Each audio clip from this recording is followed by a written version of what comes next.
That's better. Hi everyone, Shoni from Shoni Gaming here. Hope you're having a wonderful day today. Hope you're having a wonderful afternoon. Hey Faison, oh you're early here. Hi, welcome back, welcome back. How is Indonesia? Hope you're doing fine. Hi Andalia, hi dear. Hope you're doing well. Hope you're doing well. Yesterday we actually hit a milestone, which was really cool. Yesterday we crossed the 5,000 nautical mile mark. So that was kind of a big deal for me personally. It was really cool. Let me show you guys. Yesterday we flew from Ivano-Frankivsk all the way onto Kyiv, right there. But round about there, we crossed the actual 5,000 nautical miles, guys. So that's well over 2% we have flown so far. Good to hear you're doing well, and Dalia, good to hear you're doing well. So that was really a really large milestone for me. So yeah, that was a big thing. 5,000 miles. I never expected that I would be flying 5,000 miles, let alone wouldn't even expect that I will be flying 1,000 miles. You said, and actually, indeed, you did, Fazen. Really good, good to see you, Farron. Sorry, it's Farron Sabarik. What do you want to call him? What you want to be called? I don't know. I usually butcher names left and right, so not only cities, people as well. So sorry about that. So as I said, we've already flown such a long way. We've flown from the Netherlands to Germany, Denmark, Poland. It goes on and on and on. And today yesterday we landed. We continued a flight in the Ukraine. Today will be the last flight in the Ukraine, and you're in for a treat because today we will be flying over Chernobyl. Yes, we will be checking out Chernobyl. I'm really curious how it looks. I've downloaded the scenery to make it look a little bit better. Fingers crossed. But yeah, it's going to be really interesting how to fly over Chernobyl. Many people did that already. I haven't done it. I've seen a few vids here and there, but they weren't that great. So we're going to have a see. We're going to fly over not only Chernobyl, we are going to fly over Pripyat, the town that was basically next to Chernobyl. And then we will be flying onto Belarus. Today's flight will be as follows. As I said, we will be starting right there in Kyiv, then of course the capital of the Ukraine. We will be flying then onto Chernobyl and Pripyat right there, crossing the border, because what most people do not know, actually Chernobyl borders the country of Belarus. It's near the Ukraine border. We are going to fly towards towards Homel or Gomel. As always, I am flying in a Cessna 172. What I do is I fly around the world in that airplane. So that's why it's taking so long, because I am flying all the way around the world, every country in the world, in a Cessna 172, which basically is considered to be completely mad and insane. Yeah, but I'm doing it. It's one of the slowest aircraft you can fly, and it has only a range of 640 nautical miles. So I have to keep that in mind. That's also the reason why I can't fly to each and every country or each and every island. For instance, the state of Hawaii I cannot reach, for instance, and I'm thinking how I'm going to do that, but I will be coming back to you guys on that. So yeah, hey Fried, thank you very much for following me, man. Thank you very much. I truly appreciate that. Truly do. So yeah, it's as I said, I am flying in the Cessna. I will always be flying in a Cessna. Hope to get it personalized pretty soon with a nice livery or something like that. But yeah, it's always in a 172. So basically 110 miles around, 110 knots around the world. So that's the flight I'm taking, and that's the plane I'm using. That's my baby, as you might say. So yeah, today I am flying, as I said, over Chernobyl. We will be flying over that quite soon, actually. And then we will be flying on to Homel or Gomel, that's in Belarus. It's the second largest city. Was hit very hard by the Chernobyl explosion. As you can see, both Kyiv and Homel are really close to the Pripyat area, and the fallout there was horrible, horrible. We will then be flying all the way onto Minsk, where we will be landing. Once again, a rather short flight, about 2.5 to 3 hours max. Hey, Warrior, good to see you, man. Good to see you. Hope it's good. It's all good in Pittsburgh, man. Hope it's good in Pittsburgh. So yeah, it's a rather short flight, but we have that lovely landmark. And tomorrow I will compensate everything with a 4-hour flight where everyone can join. So if you want to join me tomorrow, I will be starting at 1 o'clock Central European Standard Time, and I am then flying from Minsk over Vilnius all the way to Klaipėda. I'm probably butchering that again. Liepāja into Latvia, and then onto Riga. That will be excellent. Exactly. Don't forget the FFF command. You can download it. Download the flight path for tomorrow. Flight path for tomorrow, right there. So that's an option if you want to, or you can just hop on and fly along with me. It's all good. I don't mind. I don't mind. I will be on the open server. Let me show you guys. There we go. I will be on the open server. I will be all players here. So if you want to join, just select this option, all players, live traffic, and well, any kind of weather you like basically. But I always use either Unreal Live Meter or Live Weather. So yeah. It's kind of cold. Well, it's also getting kind of cold over here in the Netherlands. It's yeah, you can feel that the autumn is truly setting in. Basically, I like that. I like that. But yeah. So yeah, if you want to join me tomorrow, that's tomorrow, then you can. Today, however, we are flying solo still, and that's a custom point. I don't need a custom point. As you can see, I already added 2 custom marks. One is Chernobyl, the other is Pripyat, which is basically right next to it. And then we will be flying on. So yeah, I'm going to start it all up right there. My first sip of coffee, not of the day, of course. So yeah, I hope you guys have a wonderful day already. I hope you guys had fun. I hope you guys all smiled, because that's very important as well. And yeah, as I said, it's going to be interesting. I installed the scenery for Chernobyl to make it look better. Fingers crossed that it is. I'm not sure, but we'll see. We'll see. And it should be. We should be reaching Chernobyl in about half an hour to 45 minutes or something like that. Yeah. Ooh, very nice, Andalia. Yeah, okay, Fried. Me neither, actually. I saw it in a few when the game was launched in August. I saw, of course, a few people were flying over it. You know, let's fly over Chernobyl, let's fly over New York, let's fly over Los Angeles. So you got all these people that flew over all those kinds of places. But I'm not quite sure how it's going to look. So yeah, I'm really interested. I really am interested in it. Let's see, guys. It's all loading up here a little bit. Yeah, that's good. I've got my my VFR map on my 3rd screen. I have 3 screens. I'm very fortunate with that. And somehow my VFR map... Oh, there it goes. Yes, much better. So I am zooming out right there and get GPS tracking on. That's good. All right, then we are... Oh, it was good. Yeah, that's right. You flew from Iceland. How did that go, Warrior? How did that go? Yeah. Sim Toolkit, thank you very much for the tip, Dalia. You're absolutely right. Let's start up fly now. Fly now. Hello. Why isn't it working? Alright, guys, give me... Why is this... There's something going on right here which is really strange.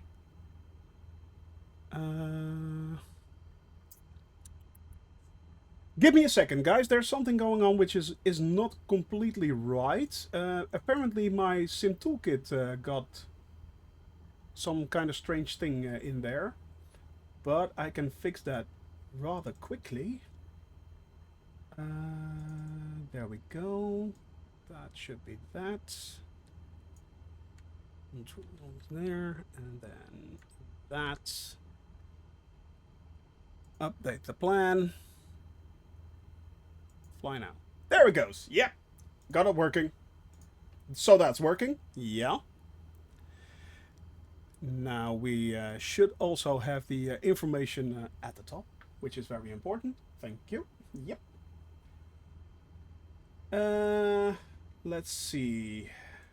All right. First things first. Let's set the autopilot if we need to do something or alter something or show you something. The wind options. It's going to be windy again, by the way. Let me head back to that one. Yeah, there's wind. There is windy. As I said, you can see right there the red spot. That basically means we got 30 knot winds. We don't have any rain most of the time, and the cloud cover should not be that bad either. So yeah, but we're going to see how it turns out. We're going to see how it turns out. So back, then do the bearing for the custom waypoints. That's back. All right, and I want the GPS have the topographical settings.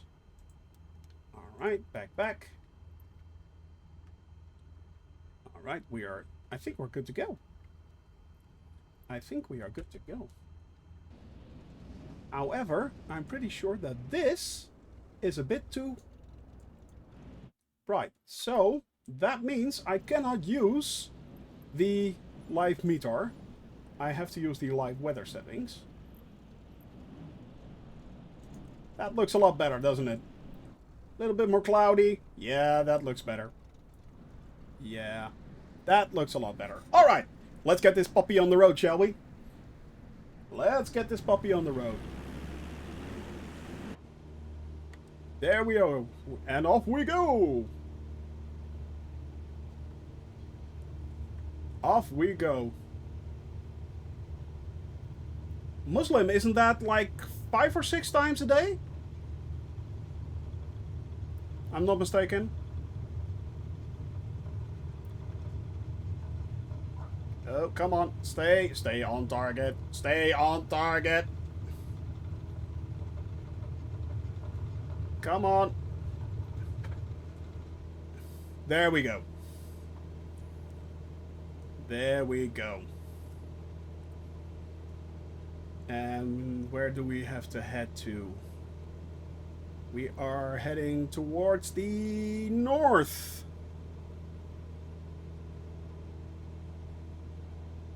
We are heading towards the north. Slowly but steadily picking up speed. There we go. And we are on our way to Chernobyl, guys. Today I also once again tried to alter the settings for the ground textures. It was really weird because apparently it turns off on a daily basis. If you are also playing this game, make sure you check out the Xbox networking command, and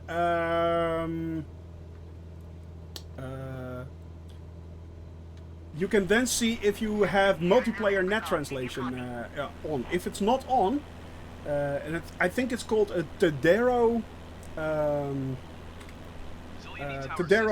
servers or something like that, which seems to be bugging out. You can then, I have a link in the Discord, by the way, how you can turn that on, and you get way better ground textures.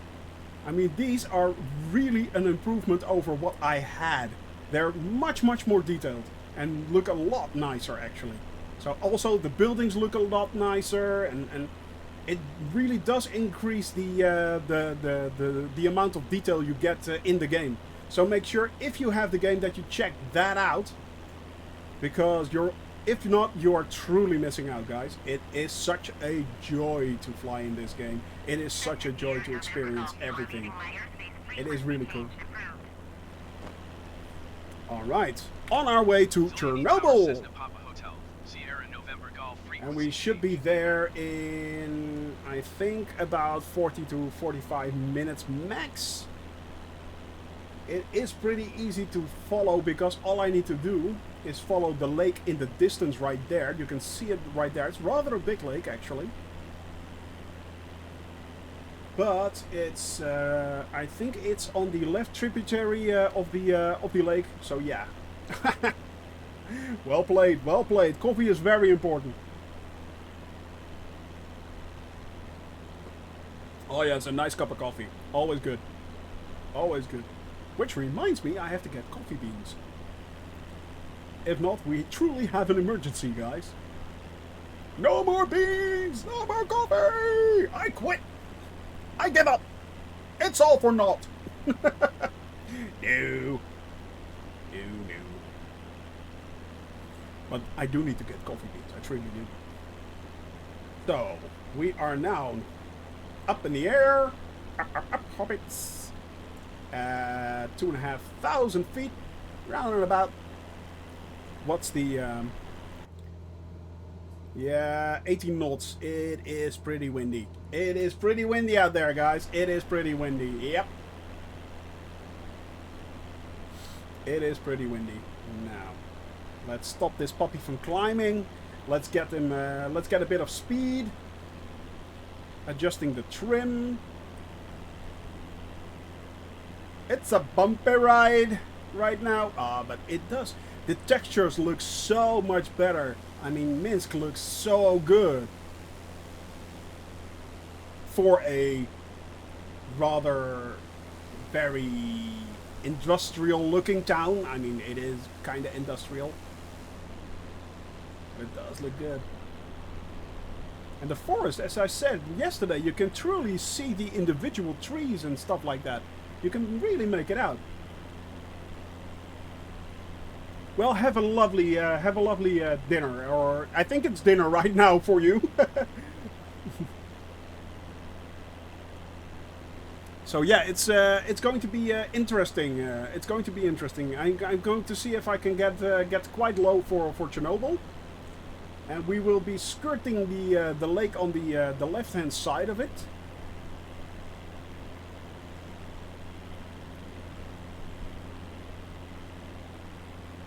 Hey, Don Don! Good to see you, man. Hope you had a wonderful flight. Hope you had a lovely flight, mate. Hope you had a lovely flight. Did you get far with your bush trip? Because I thought you would be doing like 9 hours or something like that. Oh, and by the way, I checked the Mosul livery is available in my game, so it should show up if you use it. I made sure that multiplayers do not. Only 2 legs, okay. I'll make sure if it's. I made sure that multiplayers do not use generic settings. So yeah, we'll have to see if that works, but you can always check it out. But with a bit of luck, you can fly your Mosul livery. I really need to get my liveries done. I really do. Nice Sony gaming across the wing or something like that. That would be cool.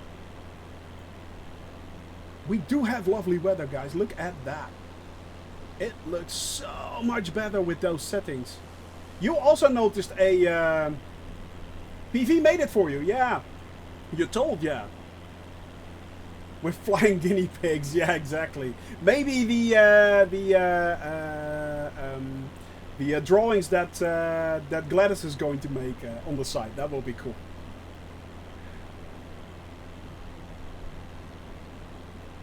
But yeah, unfortunately, Kadilu hasn't had much time yet so far. So, but that's okay. It's no rush. It's no hurry. I'll be flying a long time anyway. I'm up in the air for the next 3 years at least. At least. So. Trust me, a livery is the last thing I'm worrying about. The last thing I'm worrying about. As I said, by the way, Don, I checked, and yesterday, actually, I crossed the 5,000 nautical miles mark, by the way. I've flown 5,000 nautical miles, so yeah. That was rather a big thing for me, basically. Cheers to that. Glad that we got that worked out. Thank you very much. thank you. So yeah, it's. I mean, I know I still have like 435,000 miles to go, but yeah. No. 215,000 miles, because we're talking nautical miles. But yeah. I mean, it was rather a big deal for me. I never expected that I would be flying this far, let alone getting actual good time on my flight plan. I mean, and it is a big flight plan. Let's face it, it is big.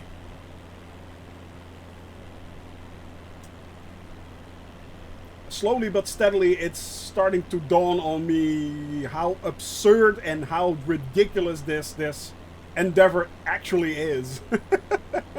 But I'm still enjoying it. I mean, I still think it is so cool to just fly all around the world. Maybe one day, if I get the chance, I will.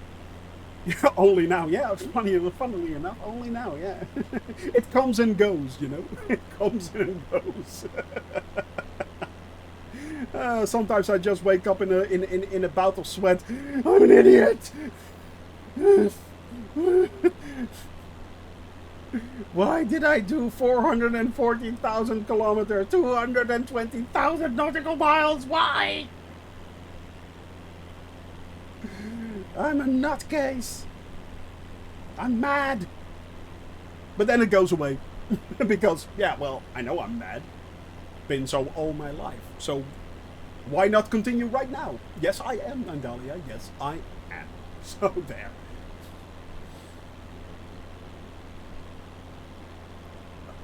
But it does look... I truly think the textures look a lot better. You also saw improvement, didn't you, Don Don? Because I think it does look a lot better. I mean, look at that. It basically looks like it looked when in the first 2 or 3 weeks before the first patch. This is how it actually looked. And then they started to dumb it. Yeah, well, water it down is not maybe a good thing, but if everyone else is having... Hey, Mouchy, good morning. Hope you're feeling a lot better than yesterday. Hope you're feeling a lot better. Maybe just the Tadero server just started to bug out for everyone, and that's the problem. I mean, I'm not sure. I think the sharpness increased in the trees. Yeah, exactly. Ember, oh, it did. It also increased your Tokyo. Yeah, I get the feeling that my frames are also a little bit higher. It's not by much because, well, basically they still screwed up the high-end machines. But yeah. Oh, thank God. Good to hear, Matt. Good to hear. Good to hear. So yeah. Hope you get well today. Hope you feel a lot better. But yeah, as I said, I'm not sure if the frames actually do.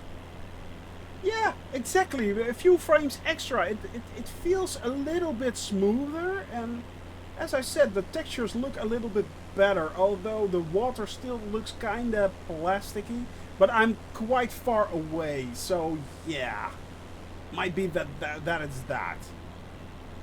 We will see, because I will basically be skirting the river near Chernobyl, so yeah.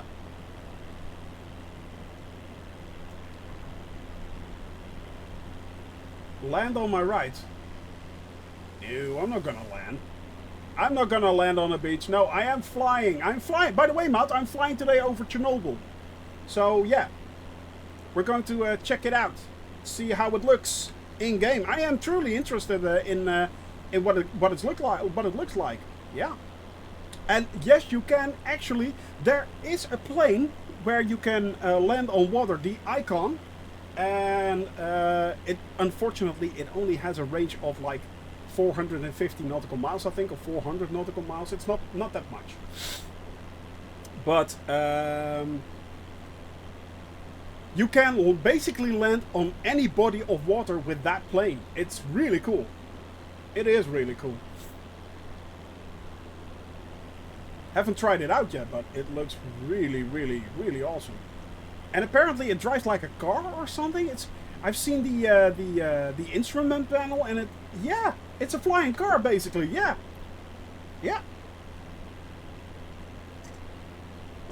It's basically a flying car. Yeah, it's really weird. But hey, if it works, it works. I don't mind. No, not Harry Potter. Yeah. I haven't flown it yet, but apparently it looks really cool. More like a Tesla. Yeah, that's the feeling that I also got from the dashboard. Yeah, it's more like, it's not like it's a cockpit. It's more like it's a dashboard. It's weird. It's just strange. It's just strange. But it does look very good. It looks very cool. They're quite pricey, I think, too. They're quite expensive. The icons. Ooh, it's not! You cannot stall it? Really? That's weird. Let's see if I can give it a go. So yeah. Oh, by the way, that reminds me, as I said, it's not possible for this aircraft to... you have to try very hard to stall it. I hear a challenge! What I was thinking about, because I cannot reach Hawaii, which I find really a shame, I had a plan. Hear me out. It is the only time I break my fly with a Cessna rule, but I will not be doing it during the regular flights. But if we get close enough to Hawaii, which is, I think, the closest point of flying there is from, I think, Los Angeles, if I'm not mistaken. During an evening flight, or in an off day during the weekend, perhaps, I think I will be taking a Airbus A320, fly from Los Angeles to Hawaii in the Airbus, land on Hawaii, then fly around Hawaii in the Cessna, land back, and then fly back from Hawaii to Los Angeles. Maybe. It's a thought. It will be basically outside of my flight path. It will not be included in my official flight. But it is a way for us to get to see the entire world, including Hawaii. And I don't think Hawaii should be missing out. I really would like to see Hawaii, Honolulu, and stuff like that. So yeah, it was just a thought, an idea I'm playing with. I'm not sure. You guys can let me know what you think about it, if that's an idea, maybe. Oh yeah. Oh yeah. Transporting your Cessna in an Airbus. That's not possible, unfortunately. But yeah, exactly. I want to Hawaii. Yeah, so there's that. But yeah, it just occurred to me that might be a fun thing to do. Fly with an Airbus to that's a clip. Yeah, that's indeed a clip. Yeah, unfortunately. And trust me, there are a lot of those. Yes, there are. There are a lot of those. A strawberry daiquiri. Jamaica. Ooh, I wanna take it. So there. Only if you stream with Hawaiian music. Yeah. I'm not doing a skirt. Not one of those skirts. I'm not doing that. No. Where's Flo when you need him? Exactly. That would have been clipped in like 3 seconds flat. But he can clip it in hindsight when he wants to. He just has to pull up the old VOD and yeah, clip it right there. So basically, I'm screwed. Yeah, skirt's not needed. Yeah, we need the flowers though. Yeah, we need the flowers and an alcohol-free cocktail when flying to Hawaii. Hydrate. Wait. I am not wearing a coconut bra. I am not wearing, although I could basically, yeah. Let's not go there, shall we? Let's not go there. No. No coconut bras for me. You. I got a lovely bunch of coconuts. Dee. No, that's not a good idea. That's not a good idea. Let's not go there, shall we? Exactly. Exactly, then, Dahlia. Well played, well played. Name that movie. I got a lovely bunch of coconuts. Wiggity. Exactly. But the textures really look good, guys. Look at that. Wow. That river system right there, it looks so good. Yeah. Where do you get the coconut? It's like, it's an African swallow. Look at that. The textures look so much better. It looks so much better. Actually, by the way, did you know why those guys used the coconuts? Most people don't know that, but it's basically because they ran out of money for horses. So they had to improvise and did it with coconuts. And it turned out a lot funnier. But that's actually the truth. So funny. I love that movie. By the way, the movie we are talking about is Monty Python and the Holy Grail. So go check that out. It's actually true. It is really true. They did run out of money for the during the production and forgot that they also had to ride horses, which were really expensive. So yeah, they basically took a bunch of coconuts and made it work. You nigget! Your mother was a hamster and your father smelled of elderberries! So funny. It is so cool. Such a cool movie.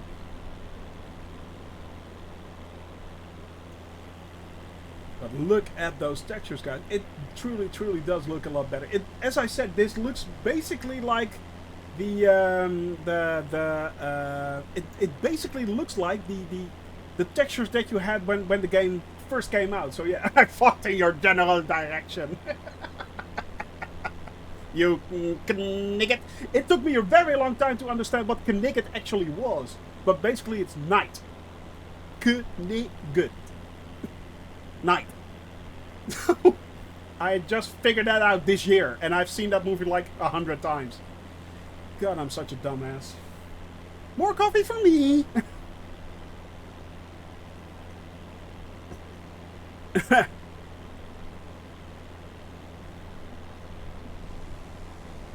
But look at that.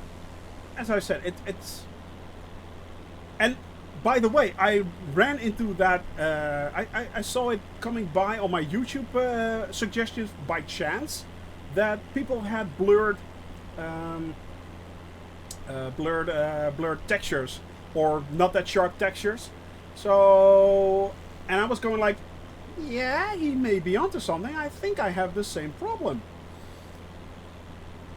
And it was right. I mean, the forest started to get more and more blurry after each patch, but now they look really good again. They actually look like forests again. I mean, I love this. Even though the countryside itself is not that very interesting, but it's really good. Has to be the best insult ever written, indeed. I fought in your general direction.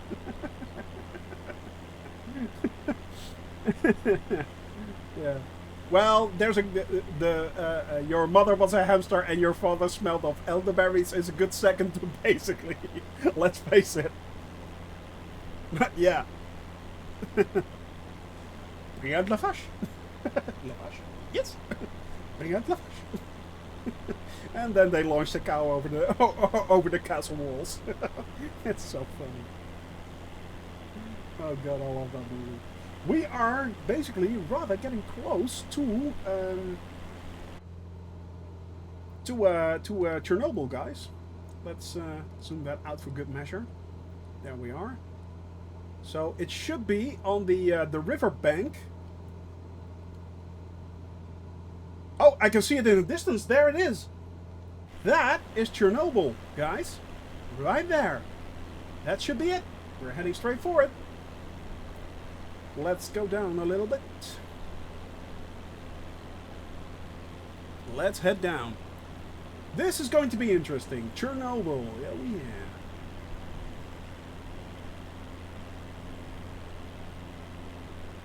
By the way, I downloaded this from... what website was that? Let me have a look. So if you guys want that as well... No. That. No. I'm screwing up. Let me have a look, guys.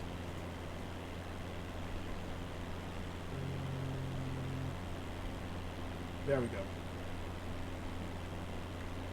It's this one. Yeah, exactly. Low and slow. Exactly. It's that website. If you go to that website, you can find the Chernobyl scenery under sceneries, and then head for countries, more countries, and you can find it right there. So yeah,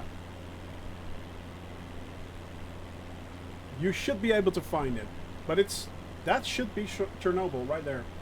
By the way, also FlightSim.2 is a really, really good website for all kinds of very good livery, sceneries, mods, stuff like that. It is really good.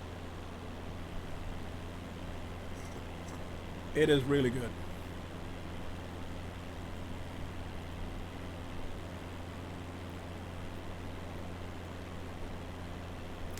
Let me have a look right there. There we go. Yeah, that's it. Definitely, that's it. Into this, definitely. Hey, Flo, good to see you, man. Good to see you here.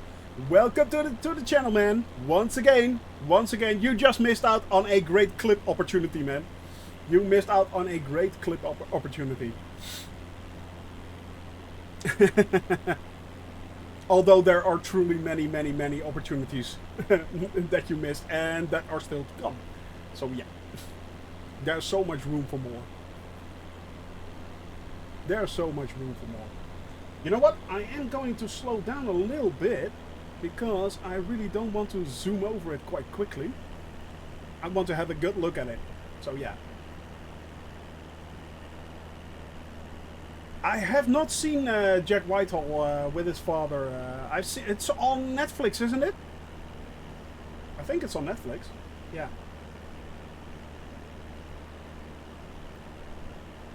Let's see if we are.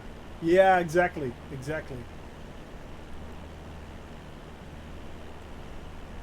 By the way, I hope you have a wonderful day, Flo. I hope you have a wonderful day. As always, my friend. Sir, I salute you. But there is Chernobyl in the distance, guys. It's right over there. It's right over there. Heading in low and slow. Heading in low and slow. Making sure that I bleed off a little bit of speed right there.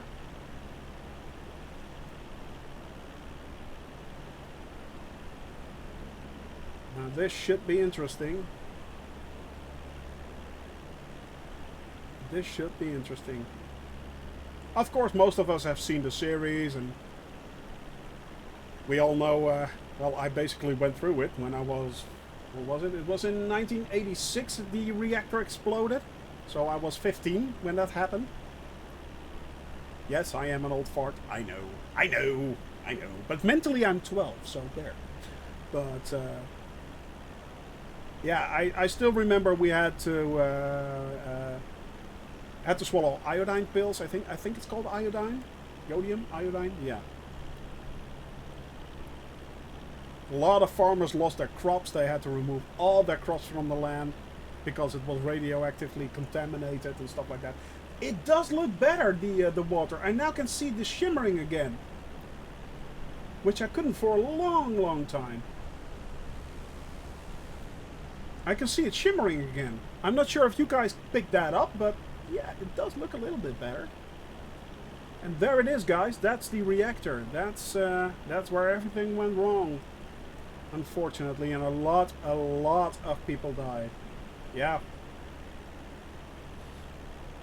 Well, I can tell you, it was really scary, and the fact that they didn't, the then Soviet Union did not mention it to anyone. It was basically detected by a Swedish nuclear reactor plant that detected higher. They thought they had a leak, but they didn't. It came from here. It came from right down there, guys. And I think that's where it exploded. That's where everything went wrong. So yeah, that's Chernobyl right down there, guys. Pripyat in the distance. That's Pripyat right there. But this is the Chernobyl power plant. It's still operational, by the way. Even today, it's still operational. And the... it's humongous, yeah. It's still operational. Even today. And that's the sarcophagus. It's not depicted correctly here, but that's the sarcophagus. That's the reactor that blew. Yeah. Never miss a clipping moment. So, yeah, well, Fried. There you go. It's clipped. On to the memes, I say. On to the memes. But yeah, that's Chernobyl right there, guys. And over here... we are flying now over Pripyat. That should be Pripyat, right there. That should be right there. This is Pripyat, yeah.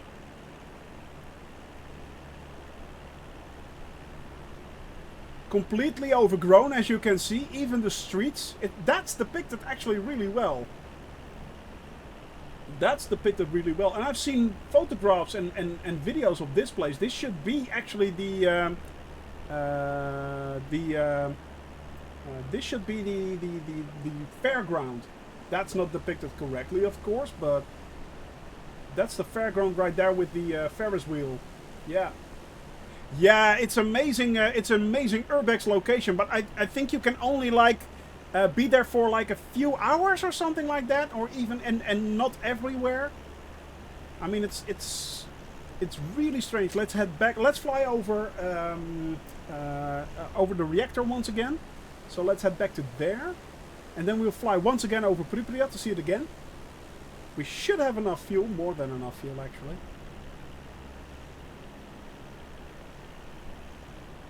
But yeah, it's completely overgrown, and even nature is basically starting to slowly but steadily restore itself. So yeah. Yeah, a few minutes here and a few minutes there. There are certain roads you can use and can't use. There's a really a large protocol, because some patches are still really radioactive, some aren't. You have to avoid, for instance, I think water and certain areas where it's like grass and stuff like that. It really accumulates radioactive radiation, and radiation is of course radioactive. But yeah, it really collects radiation in those areas. So yeah, it's. And the reactor itself, it is still, I have no idea how they do that, but it is actually still operational. It is. It's still providing power to this day. And even the reactor that blew is still giving off an immense amount of heat. It is slowly eating away at the sarcophagus. It is bizarre. They did 14 years, yeah. Yeah, it's really bizarre. I think it had to do something with that. It's the main power provider for the Ukraine. So if that would be shut off, they would have a really large amount of power outages and stuff like that. It's so bizarre. And basically, the sarcophagus is collapsing once again in on itself and could crack open. And if that happens, we basically have a second Chernobyl. But nobody wants to clean it up. Nobody wants to be responsible for it, and the Ukraine can't pay for it. I think there is a documentary where you can with Anthony Bourdain, the American chef. So sad he died. But where he went to Chernobyl together with Samir, and the current director of Chernobyl, the man was nearly desperate, nearly in tears. It was so weird to see. It was so weird. No one is helping them. No one is, but they have to keep working. Yeah, they are trying to build a second sarcophagus, but I don't think that. I think the funding ran out or something like that. It is bizarre. It is truly, truly weird. I mean, unfortunately, history seems to be keeping repeating and repeating and repeating itself. And yeah, it is such a shame. And as I said, by the way, the evacuation order of Pripyat, it was like I think 36 hours after the explosion, and then everyone had to run out. I mean, there are still tables there with plates on it, and well, the food is gone right now, but there was food and stuff and everything, and people had to just pick up everything they could, had to get on buses and basically leave through this lane out of town. It was absurd. It was absurd. Moment of comedy. Now this is what I think this was the main road. There were buses all around. People had to evacuate their homes immediately. Had to get everything out and move out straight away. The closet still had clothing in it. It was bizarre. It was absurd. So yeah, well that's Chernobyl and Pripyat. I think it looks cool, guys. What do you think? I think it looks really cool. Yeah, it is really weird to see those buildings and all this grassland, because this is correct. This is correct. This is what it should look like. Yeah. It is strange. It is truly strange. Alright guys, now we are heading out of the Ukraine. We are now flying on to Belarus. We are flying towards Gomel, which is really not that interesting, sorry. But yeah. Let's head up the power again. Give it a bit more speed, because with 86 knots we are not going to make it. It's going to take a long, long, long time. I'll wave goodbye. Bye-bye, Chernobyl. Bye-bye. And I'm pretty sure that a flight over Chernobyl like this, and it's also, as you can see, guys, it's really, nature really has taken over here. I mean, this area, everywhere where the eye can see, this all must have been highly irradiated. Highly irradiated. But it's truly, it is stunning. It is really stunning. The way nature has taken over. In most places. It is really weird. And it's one of I think one of the strangest locations you can have. That's a lot of text right there. Yeah, the Ferris wheel unfortunately is not depicted correctly. I could get the scenery for the nuclear reactor itself, but unfortunately I could not find a scenery for Pripyat. And trust me, I looked. So yeah. So no Ferris wheel. Bit of a pity. That was a bit of a pity. But still, I think it looked a lot better than I thought it would. I think it looked a lot better than I thought it would. Yeah.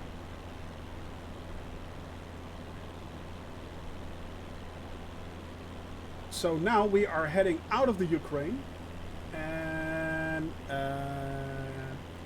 into Belarus.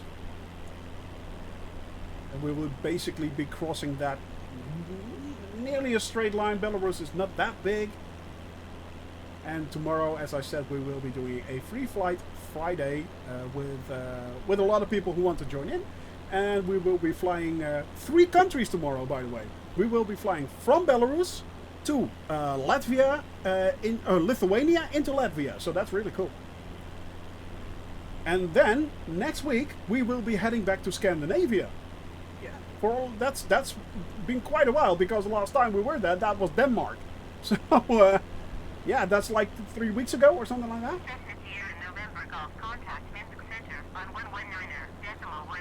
So summary, yeah, okay. So what happened, Flo? what did you post? What did you say?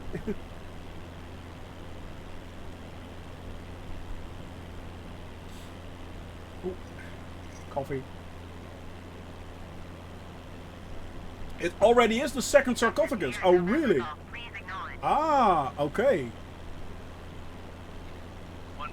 Okay, so that was basically already the second sarcophagus. And apparently Kadilo just told me that I already know that. Why did I know that? We've seen the documentary. Okay. Apparently I forgot, because yes, I am a dumbass. So there. Yeah. So there's that. I was undergoing testing since February. Okay. That's a good thing. Yes. Let's test it this year. Like there hasn't been enough happening in 2020 already. That's a good plan. Sure. Let's open that sarcophagus with the mummy in it. Right. Why not? Let's start testing on Chernobyl in 2020. That's a good idea.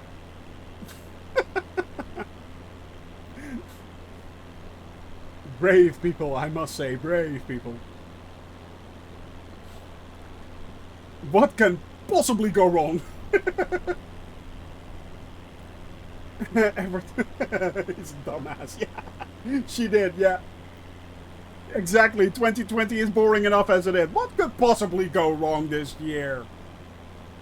Yeah, let's mutate a virus, why not? See what happens. I'm sure it will all be fine. Exactly that. Oh, God. This year, I mean, come on, people. This year has been so weird. Cessna Papa Hotel, Sierra November Golf 2007. So weird this year. Oh, good. Sierra November Golf Minsk Center They did, oh, yeah, they did, yeah. There was still liquid blood. Oh, really? Oh. I mean, why would you want to do that this year? Why? Why? Come on. 2,000-year-old liquid blood. Oh, God. Curse in Africa. Everyone dying of a virus around the world. What else can go wrong? Testing on Chernobyl. Let's taste it! Really? Oh, God. I mean, come on, people. We've had enough for now. We've had enough. Yeah, that's also a good point. Get all rid of it. Get everything, every stupid thing done this year, and then basically bomb it to the year that everything went apocalyptic. Yeah. Yeah. Didn't Nostradamus predict that this year, the coming 5 years will be really interesting, or something like that? And after that we get like 1,000 years of peace? Please let him be right. Please let him be right. Only 5 more years of this shit to go. And then we have 1,000 years peace. By the way, not that I believe Nostradamus, but that's a completely different point. It's just funny to mention. Oh, there. So there.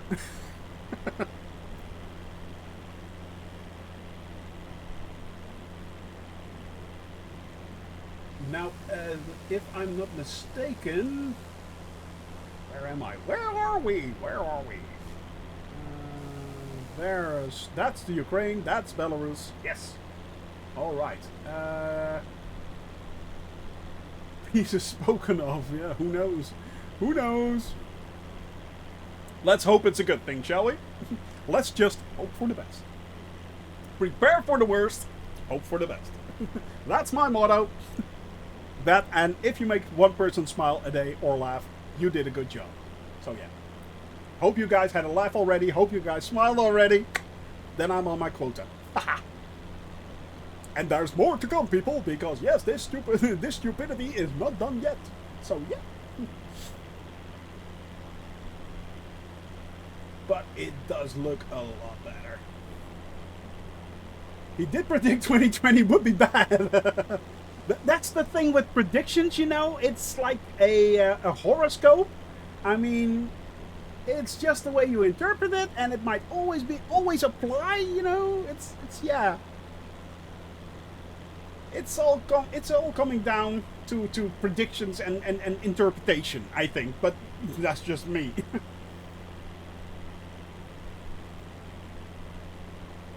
So yeah. There's also supposed to be a war coming. Oh, that's nice. That's good to hear. Joy. Well, wake me up when that's done. Wake me up when that is done. Because, let's face it, this year is bad enough already. So, yeah. Shut up. It's all coming together, exactly. Oh, the stars are aligning, guys.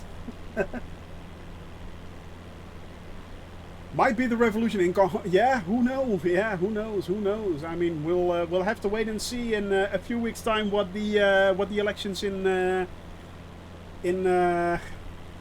America is going to do. The thing is, you know, I'm European, I'm Dutch, and it should not influence me that much, but basically, U.S. policies do influence just about the entire world, and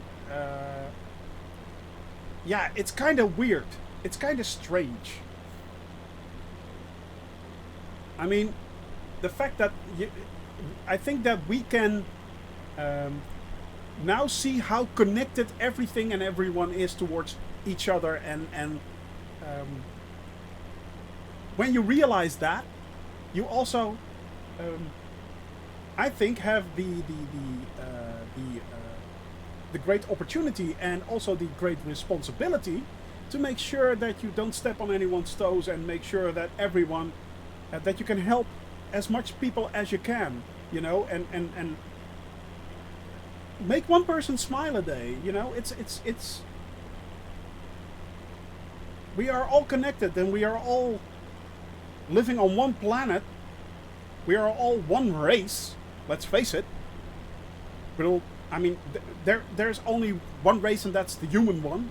Yes, we have cultures, of course, but hey, cultures bring along art and poetry and music and food. Food, oh yes, the food of different cultures. Oh yes. I mean, why not enjoy and celebrate that? Yeah. Well, exactly, guys. I mean, check her out. Check out her books. Check her out. She's a really good writer. She is. But yeah, it's. I mean, it's things like that, you know. Why not? Why instead of fighting each other, why not celebrate that? Listen to each other instead of yelling at each other. It's not that hard. Other than I'm yelling and screaming at you guys, of course. And you cannot barely respond like I can. Ha! The joy. Oh yes. The autocracy called Shoney Gaming. Never mind. I'm going overboard again, am I? Just a little bit. Oh, and most importantly, don't take yourself too serious. Don't take yourself too serious. Life is short as it is. Life is short as it is, guys. So, might as well have a really good laugh along the way. Might as well have a really good laugh along the way. But yeah, I hope for the American people that it all turns out good. That's the only thing I can hope. That's the only thing I can hope. Now, where are we?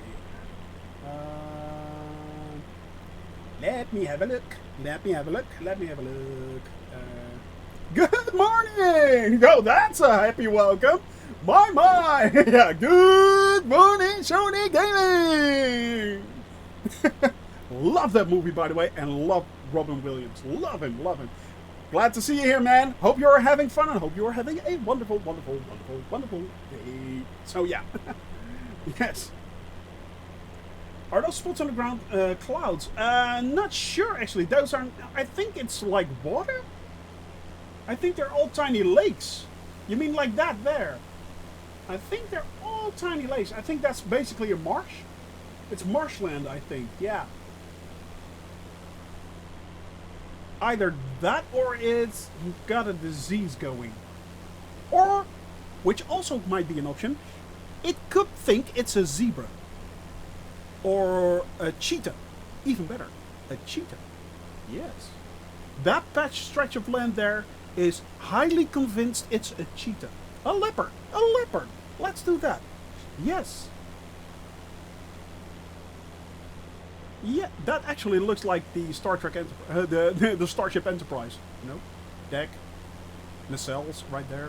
Okay, I'm going all nerd again. Sorry, sorry about that. Nerd, exactly. There you go. To boldly go where no man has wanted to go anyway. So there's that. But I hope you have a wonderful day, Dragos. I hope you have a wonderful day. You just missed out on Chernobyl, by the way. I flew over it, and it looked really good. Yeah, it looked really good. Both did Chernobyl and did Pripyat. Pripyat. Yeah. They're so easily to pronounce these cities. Oh, they're so easy. Yeah, sorry you missed Chernobyl. It's hey Yuri, hi, good to see you, man. You just missed it. It's somewhere way over there. Yeah, sorry about that. So yeah, Worst Finger Gaming. Hi, hello. No, they did not actually. Unfortunately, they did not. They did not fly back. No, I'm not flying back. I've been there. I go beyond. So yes, we always look ahead. We never look back. There's a green wall there. So yeah, it's gone green. But yeah, unfortunately, that sounded like Mickey Mouse. Mickey. But and that's another clip. But yeah, unfortunately, no, they did not model the sarcophagus correctly. I did, however, get the model of the power station itself, and I inserted that scenery into the game. So yeah, but yeah, you can still watch it back. I flew over it twice. Yeah, I did exactly, Andalia. So yeah, it's the model itself. You can see it on the ground. But it's not really modeled that good, and I did look for better models for both the power station itself, of course, and the sarcophagus, and the and Pripyat itself. Unfortunately, I could not find any, so that was a bit of a shame. Yeah. Oh, hope you're having a good class, man.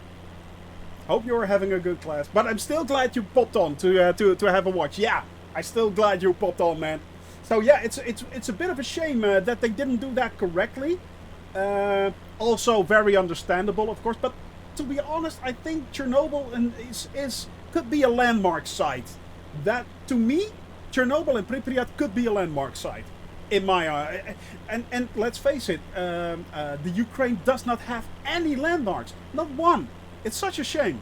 So if there is an opportunity for it to have a landmark site, that's it. Bye-bye. Have a good class, man.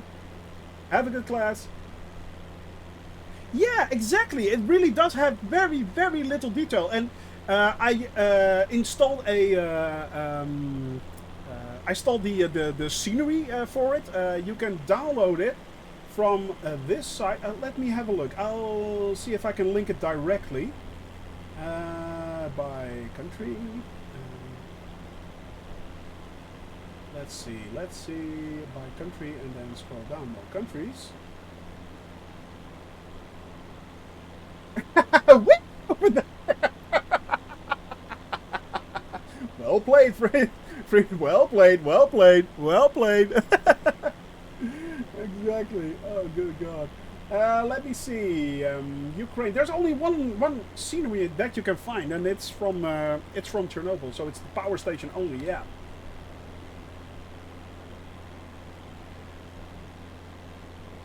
Yeah, maybe I should have. Maybe I should have. But the thing is, it was on my flight route. I am for those that do not know this. At the moment, I am flying all the way around the world. I am doing a worldwide trip in this Cessna right there. In that Cessna right there, I am flying all the way around the world. 440,000 kilometers, 220,000 nautical miles. I am. Hey, Geki, good to see you, man. Good to see you. I am doing this real time also, so yeah. Sparkly Suave swallows. Yeah, okay, those really are good, yeah. So yeah, it's let me have a look. I can show you guys if you want to. I need to. Hey, thank you for the follow, Shinra. Thank you. Thank you very much. Thank you very much. I truly appreciate that. There we go. I have to place that one out of the screen because I have to load it up. But where did it go? There it is. Alright. Sign in because I don't want you guys to know my password. Yes, I know. I know. It is, of course, the username is Shony Gaming is a total noob at noob.com. And the password is, of course, 123456 is not a password. So there. Yes. That should be working right now. Yes, I'm signed in. So we can place that one back. There we go. Now, what I am going to do is I am going to start up my autopilot again. Cheater! Yes, I know. And turn the nav mode on and turn the flight director on and fly, fly, fly, little birdie. Fly, fly, fly. Alright, so now I can show you guys what I am doing. Let me have a look. There we go. Alright, let's pull up the flight plan. No flight plan right there. Now, this might take a while, so don't be scared. Low plan. Low plan. Here we go, guys. Here we go.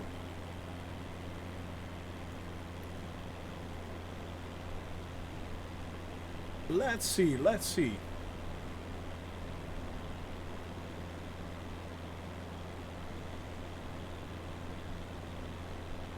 Let me have a look. This should be working. Alright. As you can see, it's loaded right there. 220,000 nautical miles, 2,000 plus hours. And there should be lines starting to show up right there. Still loading, apparently.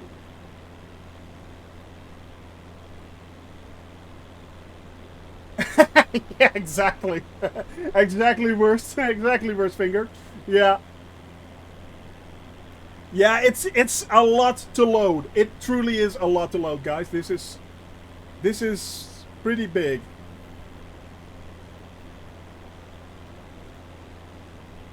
Trust me, this is really it takes a lot of time to load. Come on. Still loading. Still loading.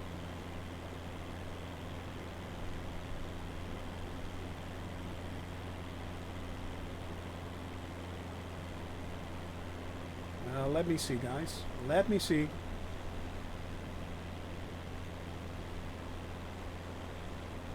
This is taking up a little time, unfortunately. As I said, it's still loading. Loading, please wait. But basically, what I did is I started here in the Netherlands. Let me see if I can... this is still going good. Yep, we are still on our way towards Gomel. Homel, whatever. It's a pronunciation thing. And did I actually set it to 2024? No, 3,000. So why isn't it climbing? Oh well. Come on. Chocomel. Yeah, Gomel. Yeah. Let me see. It should be loading. Unfortunately, it isn't. Sometimes it just bugs out. It's really a shame because this basically, by the way, Sky Factor is a website where you can actually make real-time flight plans for actual pilots. It mostly works best in the United States because that's very, as you can see, it's very detailed right there, and you can see exactly where it stops. So it's basically meant for the United States, but it also works for around the rest of the world. There are, you can easily find a lot of airports and stuff like that, and I don't use it basically for actual flight planning, but yeah, exactly. But the thing is, the string is way too big. That's the thing. I mean, it just goes on and on and on, as you can see here. It is a lot. It is a lot. So that string right there, that link, it just won't work. I can't copy it because it's too big. It's just too much. It's just basically too much. If you scroll down on my page, you can click on the link, and then you can see basically a small picture of it. The actual flight itself is, as I said, pretty hard to link. So yeah. And it's a real pity that it's not loading. I can see if I can load it again. Perhaps that will work. Load plan. Because it seems to be bugging out a little bit today. Unfortunately. Ah, there it is. Ah, there it is. There we go. All right. So all these lines are basically flight paths. Each and every dot is one leg of my flight. I started. Yes. Let's acknowledge that. Cessna Sierra November Golf. I'm doing a VFR flight anyway, so it doesn't matter. But yeah. Okay. Yeah, you think it will be hard to copy, but I can copy it straight from here, but not from this link right there. This is just simply too big. That's the thing. As you can see, I started here in the Netherlands, headed up towards Denmark, through Germany, all the way down into Serbia and into that's Bulgaria, Romania. Now we are flying up again. Then we are headed all the way to Scandinavia, right there. I have to still add this. This is going to be even more. Then we were flying towards Iceland, heading back from Iceland across England and Ireland. So we are basically doing Western Europe, flying all around, all the way around towards the Mediterranean, then heading back down. There we go. Towards Africa, flying all the way around Africa, hitting the Azores, so that's an important one. Then getting back down, all the way to South Africa, flying across Madagascar, back up to the Middle East, onto Central Asia, down to India, all the way down there, flying through the Himalayas apart, hope that works out, all the way down to Vietnam, Thailand, Singapore right there, Indonesia. Then we are heading towards Australia.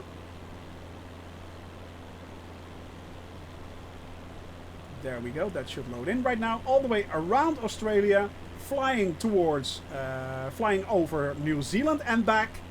Then heading up to the French Polynesia, flying back right there to the Philippines. I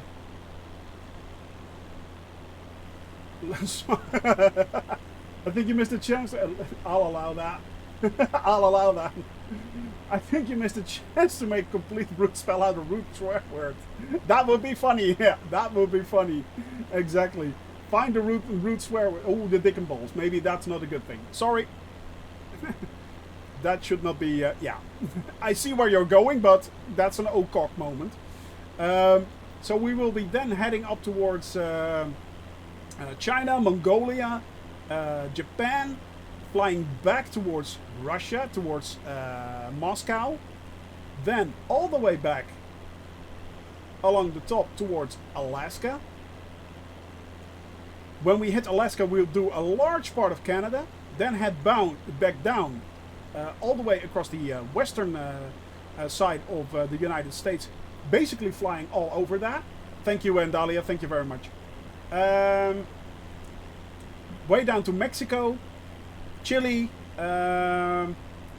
Peru, then see if we can reach Antarctica, heading back up towards Brazil, flying across the Caribbean. Right there, it's not loading really correctly. It's really annoying, unfortunately. Across the Caribbean, all the way back to the eastern seaboard of America, heading back up towards Canada again, and then crossing towards Greenland. It's not correct either. Let me... Yes, thank you very much. Flying towards Iceland, then all the way back down to England, flying across England, then crossing the channel right there, and then heading finally back to Lelystad Airport. So that's my entire route, and I will be doing that in a Cessna. I will be flying this in a Cessna. So yeah, guys, it's going to be an extremely interesting flight. Yeah. Exactly. I'm off autopilot again, by the way, so that's good. This is, by the way, Gomel in Belarus. As I said, guys, I really like this detail of the ground textures. It looks so much better. That is one powerful Cessna, yeah. And I calculated I stream on Wednesdays, Thursdays, and Fridays because, well, basically on Mondays and Tuesdays I have work, and the weekends are mine, all mine. So there. But yeah, it's what I am doing is, as I said, I just thought it would be fun to see if it's going to be possible to fly these flights in a Cessna.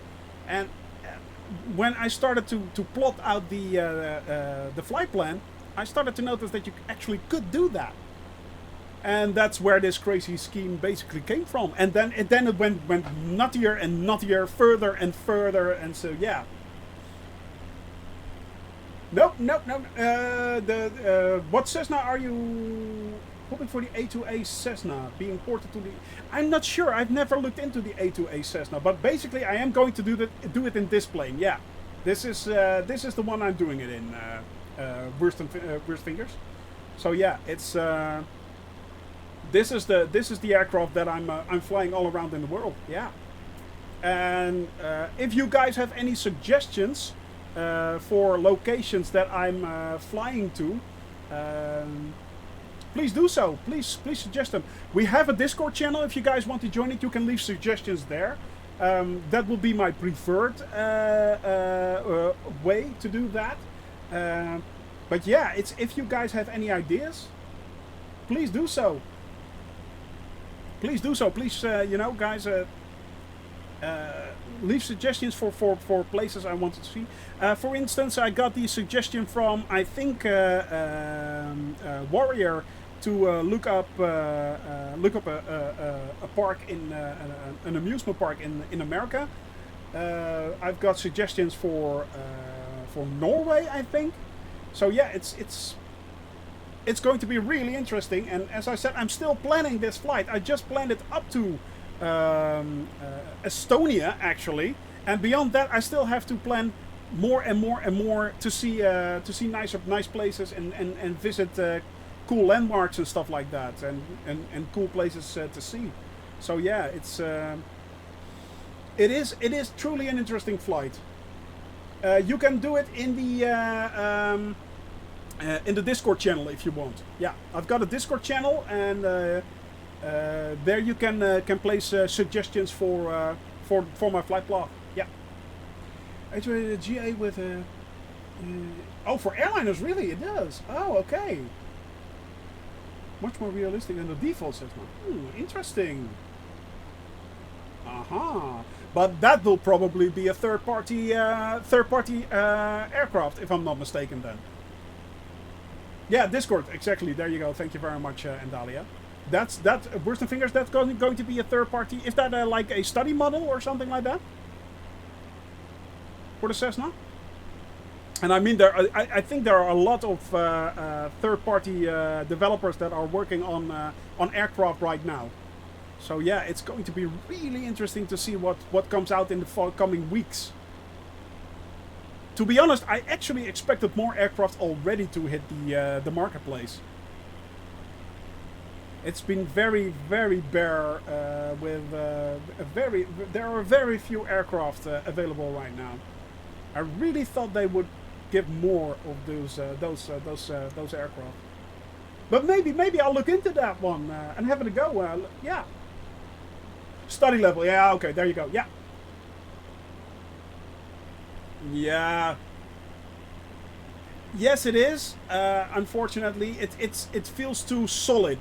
To be honest, as I said many a times, it's way too forgiving in my opinion. It is way too forgiving.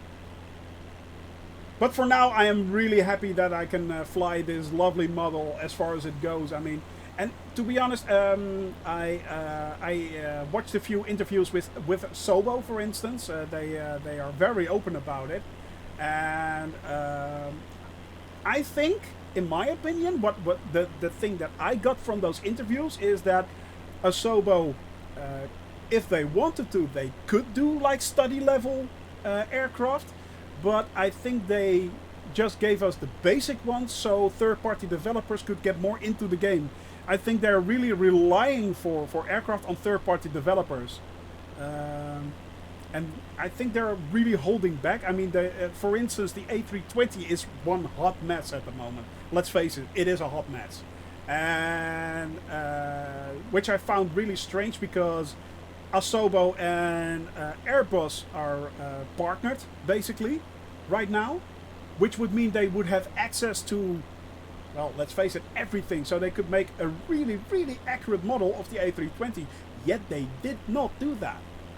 And I'm wondering why. To be honest, I think that they are going to wait for the third-party developers just to make sure that they can deliver the study level aircraft and fill the marketplace.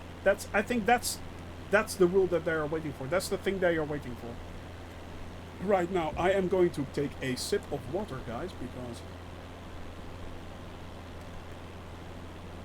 I'm talking way too much or way too little. What is it? So yeah.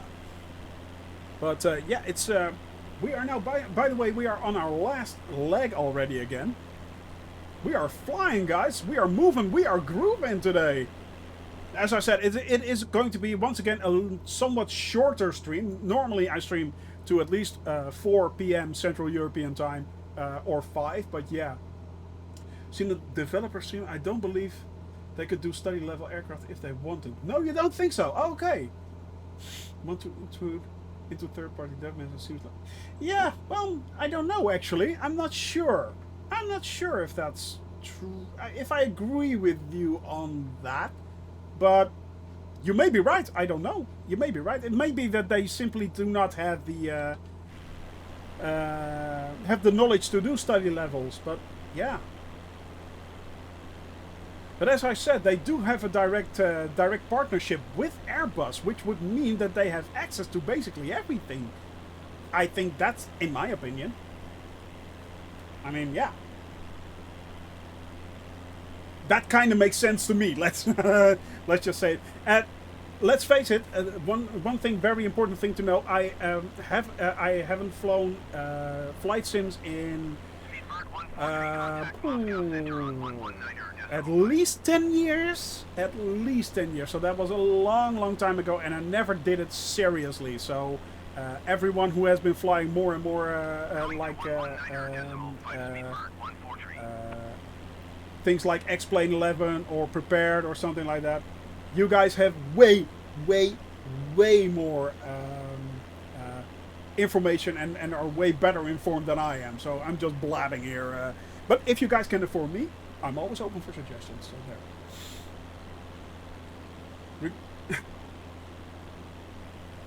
Yeah, okay. So there. Yeah, okay. Running a sim part of I think it's just right there. Yeah. I heard that they actually did use the old or they did go back to the old flight sim code. But yeah, if it's not broke, don't try to fix it, in my opinion. And let's face it, this is a lot of eye candy. You are quite right with that. It is truly. If this game didn't look as good as this, I would have never gotten into it. I would never have gotten into it. So there, and but also on the other hand, I mean, on the other hand, this game just has been released for like 2 months, and they announced it only earlier this year, I think in February or something like that. So, seeing that we still have a long time to go, and also that Asobo made sure that they are committed for at least the coming next 10 years, I think this game can only get better in at least 1, 2, or 3 years. And I think that at that point, the game will be stable enough and good enough for most committed X-Plane 11 users or prepared users to finally start maybe the switch over to this. Perhaps. I'm not sure. We'll have to see how it goes. But as of now, I'm doing it mostly for the eye candy, let's face it. And oh, by the way, that's not the reason why I chose the Cessna. That's not the reason. It is one of the most easiest plane to... Yeah, well, maybe not. We'll have to see. Yeah, and okay, yeah, well, Anthem was really bad. They've thrown that game straight under the bus, let's face it, yeah. Oh, Fallout 76, oh god, let's not have a repeat of that again, shall we? Oh god, that was such a shame. On the other hand, if you look at games like No Man's Sky, I mean, free updates and continue, it was really bad when it started, but yeah, okay, and quite right you are. Those are very valid points. But on the other hand, you have something like No Man's Sky, which was one hot mess when it was released. It did not completely did not meet any of the promises that we had. But yeah, I know they have been developing that into one beautiful game. Let's face it, it is so good right now, and it's all free. They have been updating it free, so yeah, there are exceptions to the rule. So yeah. Exactly, yeah. Yeah, maybe. I mean, yeah. Who knows? And let's hope this is the second one. And to be honest, I think at the moment Microsoft is really doing a good job with games. I mean, if you look right now at the Microsoft Game Pass, having a sip of... They just bought Bethesda. They integrated Elite Dangerous, for instance. Yeah, and it's getting even one of their best updates right now. I mean, the Odyssey update that's coming for Elite Dangerous right there, Wurst and Fingers, that's going to look really cool. I am already famous. Nom nom nom nom. I'm a brilliant streamer. Haha, I do not need doll. Anyway, where was I? The update from Odyssey that's coming, it looks really cool. Oh, they're going to spam me. Spam. Lovely spam. Whisper. Ban.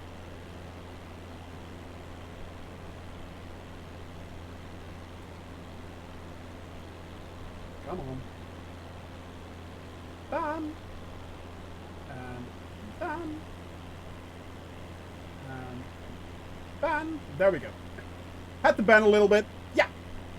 Make me famous, please. Make me famous. The power has gone to his head. Indeed. Yes. Indeed. But to get back on the subject, Odyssey, for instance, is looking really good, and it's starting slowly but steadily to compete with the promises made by Star Citizen, for instance. Also a very questionable game right now. Although I am a backer, I still have the 25 euro backing thing. I just thought, well, 8 years ago I thought, well, this might be fun. And it still might be fun. So yeah. But no, Odyssey, the Odyssey release is really cool. I was also a backer of Elite Dangerous when it was announced. I backed that game, and I also did the lifetime update thing. So basically, I'm still getting free updates. I still have access to all the betas and stuff like that, and it's really, really cool. Development hell, as always. They are. Yeah, I think it will be in development forever. They said they wanted to release it in, I think, 2023 or 2025 or something like that. Recently, I got the update for Squadron 24, which said it will be done when it will be done. I don't know. I played it a few times, actually, because there is a sort of alpha thing going on right now where you can fly in one system, whoop-de-doo, and you can walk around. You can do a bit of, you can do mining, I think, and a few other stuff. But I can see the potential. I can see where it's going. I'm not sure if they can live up to the hype. I'm pretty sure they can't. But I hope they do. I truly hope they do, because let's face it, if more games like that are released, it will be just so much more joy for all of us to enjoy. So yeah. I mean, but for now, it does look good, actually. It really does look good. It doesn't really look that bad. But yeah, it is basically, let's face it, it's stuck in development hell right now. Yeah. And of course there is still a lot of controversy, because yeah, you can still buy ships for like, what is it? The most expensive one is I think $10,000 or something like that. You have to actually pay $10,000 to buy the largest carrier-based spacecraft. It's insane, and also they raised an insane amount of money. I mean, I think they're 10K. Yeah, exactly. It's actually paying 10K for a game that's stuck in development hell, and I mean, it is commitment, I'll give you that. And if you got $10,000 to blow on something like that, more power to you. More power to you. Who am I to judge? But it's not something I would do with $10,000. No, that would not be my cup of tea. Yeah, I have so many more good plans with $10,000. Let's face it. So yeah. But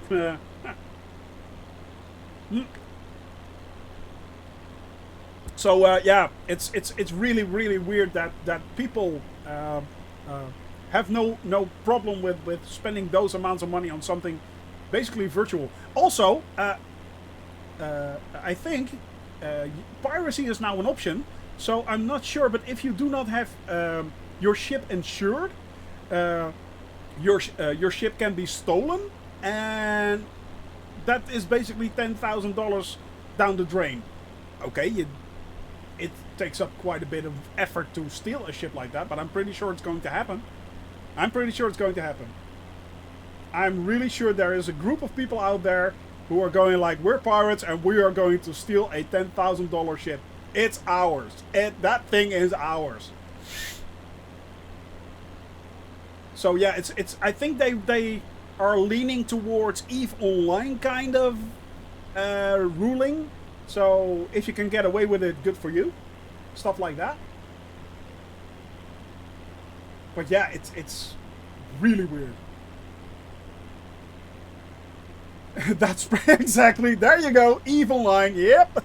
Yeah, exactly. I mean, the amount of money that's been, the thing is, because you can basically buy time, the in-game money gets an intrinsic value, and from there on you can basically calculate what things cost. So yeah, if you know what an in-game item costs with in-game money, and for instance you have a $10,000 ship, that gives it an intrinsic value. So then you can start to calculate, okay, if that gets destroyed, sky's the limit. What can you do? And especially with things like EVE Online, yeah, it's really weird. Well, it kind of depends. I think I'll pay. Yeah, exactly. It kind of depends. Worsted Fingers. I mean, you know, you commit yourself in this game, in a flight simulator. You commit yourself to an actual aircraft. I mean, it's not like you hop on from plane to plane to plane. At least that's how I experienced it. Basically, I'm stuck in this. Let's face it, I'm stuck in that one. Right there. That's what I'm stuck in. Yeah. But I made the commitment to fly around the world in a Cessna G1000. So that's why I'm stuck in this. But it also, you know, it kind of grows on you, and you want to experience it more. You want to get better in that aircraft. You want to get more proficient with that aircraft. You want to do more professional and actual things. You want to simulate. You want to simulate life. So yeah, hey, Swordface, good to see you, man. Hope you're having a wonderful day. Hope you're having a wonderful day. But yeah, I mean, it's like you start to get it starts to grow on you. So that 60 euro or $60 investment is not that weird, actually. It isn't. I mean, I'm pretty sure that for instance, the larger commercial aircraft, they won't be cheap. They won't be. But if you fly, for instance, something like you use for instance something like On Air, and you really enjoy flying that aircraft, I can completely imagine why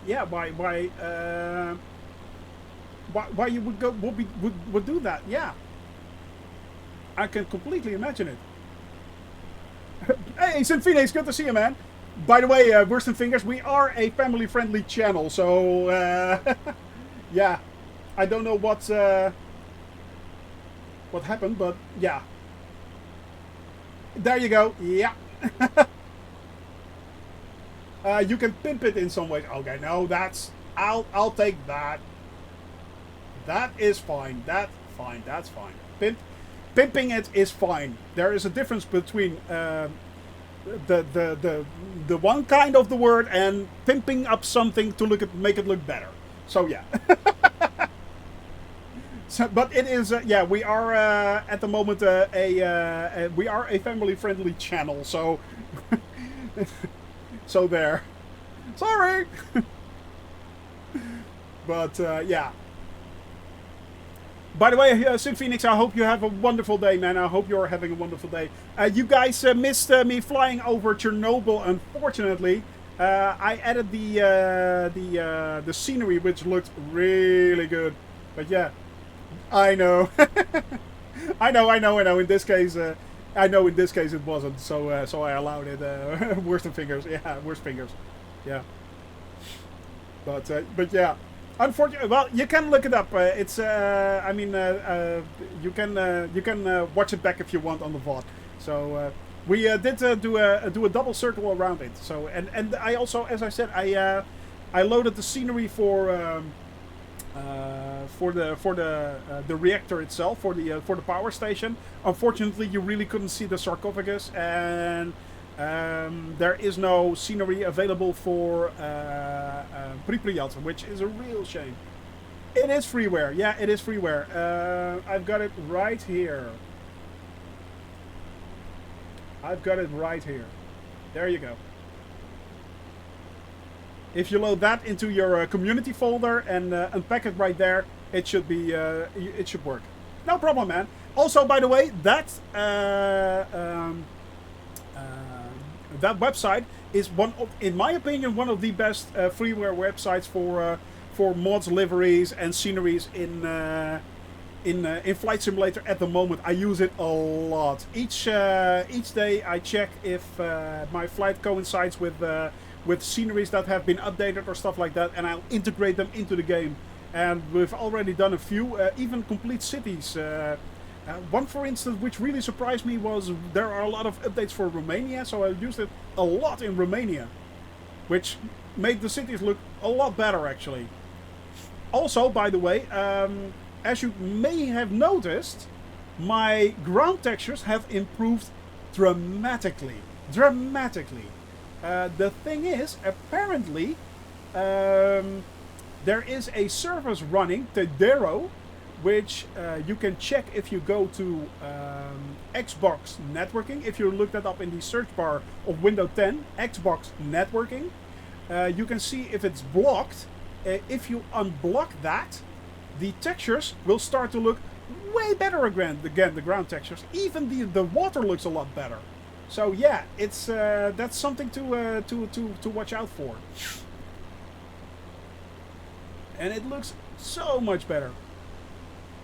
By the way, you can find a link in the Discord channel that we have at the moment. So yeah, we now have a Discord channel available. If you, I'll just pull it up. There you go. Exactly. Yeah, but I do not have IP6, so it's fine. It's fine. It is fine. Also, by the way, you can just simply, if you go to Xbox networking and press fix it, that works as well. I had to do it manually. This morning, Don Pampan tried it on his stream, and he just simply pressed the fix it button, and lo and behold, actually the fix it button worked. Who knew? So it worked for him. And then it fixes it automatically without any settings or stuff like that. So yeah. But it does give you, it streams a lot better and higher resolution textures. It looks so much better, guys. Look at that. And as I said, these are high settings, high to ultra settings. I am very fortunate with the machine that I have. Yeah, I basically have a very powerful machine, so I can run everything on either high or ultra. So yeah. Oh, it does, really? Ah, yeah. Fritzbox is really popular in a lot of countries. Also here in the Netherlands, it's used a lot. May I ask where you're from, Worst Fingers? I mean, the worst finger might sound German. Yeah, German. Okay. There you go. Well, guten Tag. So there. But yeah, the Fritzbox is also used in the Netherlands quite a lot, actually. Really good. Cheers, by the way, guys. Make sure you hydrate. Make sure you hydrate. Very important. So yeah, it's just basically me flying around. Oh, by the way, for those people who do not know this, tomorrow I will be having my second free flight Friday, which means that I will be on a public server. I will be on the Western European server, and you guys can join me on the flight from Minsk all the way up to Riga. So I know Don Pampan is already joining me, and if you guys want to hop on, at 1 o'clock I am taking off, and I'm flying all the way to Riga from Minsk. And you guys can join me again. The first Free Flight Friday was last Friday. I had such a good time. It was so much fun. We flew around with Sim Phoenix, for instance. Okay, bye-bye, Frida. Bye-bye. Thank you for joining us. Thank you for having, and hope you had a wonderful, wonderful day. Hope to see you soon again. But yeah, it's you can download the flight plan either by the FFF command. Center, Cessna Papa Hotel. What's going on? November Golf 2,100 feet. FFF command. There you go. That's better. Yep. You can download it right there. That's the flight plan for tomorrow, if you want.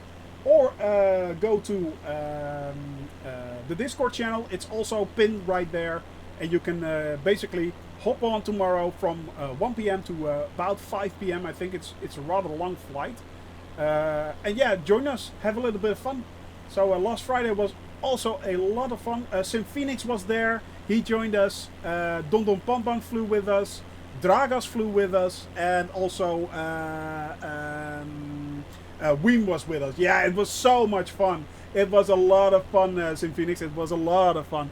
Yeah, I had I smiled all the way. I smiled all the way. It was so good. It was so good. And I'm hoping that that tomorrow will be just as brilliant. It's yeah, I had a lot of fun. I will, as I said, I will be flying once again in the good old Cessna right there.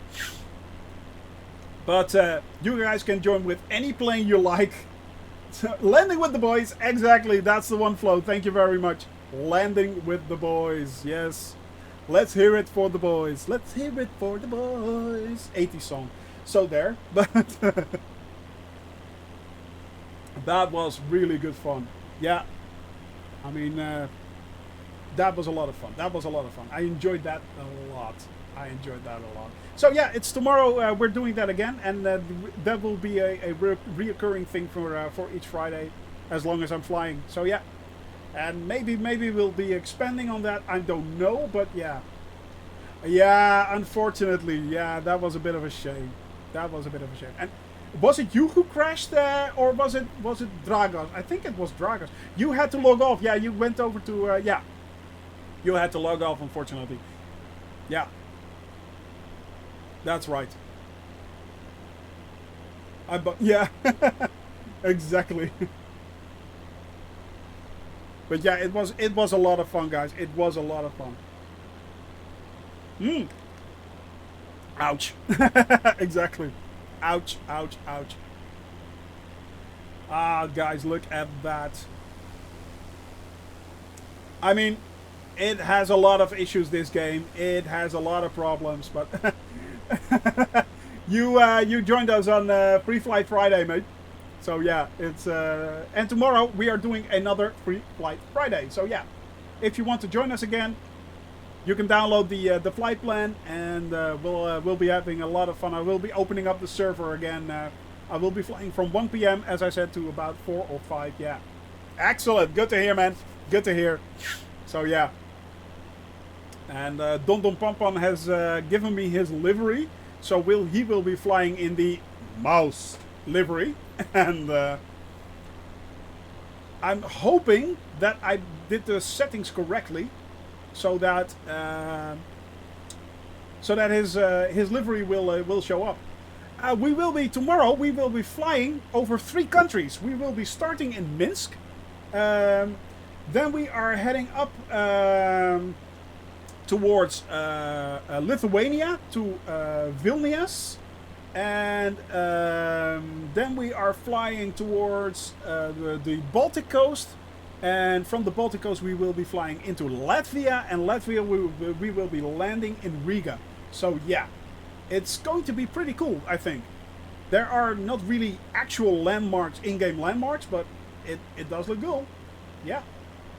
Oh, you expanded on your... oh, yeah, you're going to love the rudder pedals, man. The rudder pedals are so nice. They are so nice to have for landings and taxis and stuff like that. It is so handy. So handy. Definitely. Yeah, you crashed on the landing... during landing, didn't you? I saw you crash behind me. Oh, that's what caused the crash last week. Ah, okay, okay. Ah, that was a bit of a shame. Yeah. It spun out. Yeah, exactly. I saw it happen. Yeah. Yeah. Yeah, I had to alter the sensitivity also. I'm using the what's it called? The Thrustmaster pedals. But yeah, it's... I had to adjust the sensitivity a lot, and the dead zone as well.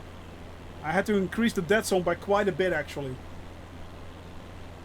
Because those rudder pedals are way too sensitive. Way too sensitive. I'm pretty sure he will, Andalia. Tomorrow we have another chance. Never on both. Oh, okay. Well, I'm guessing you have not the cheap Thrustmaster ones, or Wurstenfinger. Sorry, Wurstenfinger. I always say Wurstenfinger, but it's Wurstfinger. Sorry about that. And bring enough fuel. Well, you guys, if you want, can fuel in flight. I won't be fueling. I won't be fueling in flight. I'll be using the settings that I have. So yeah, that's the one. I'm not changing that. I've got the fuel that I have, and that's about it. Ah, okay. I'll show you when I land, Dragos. I'll show you when I land.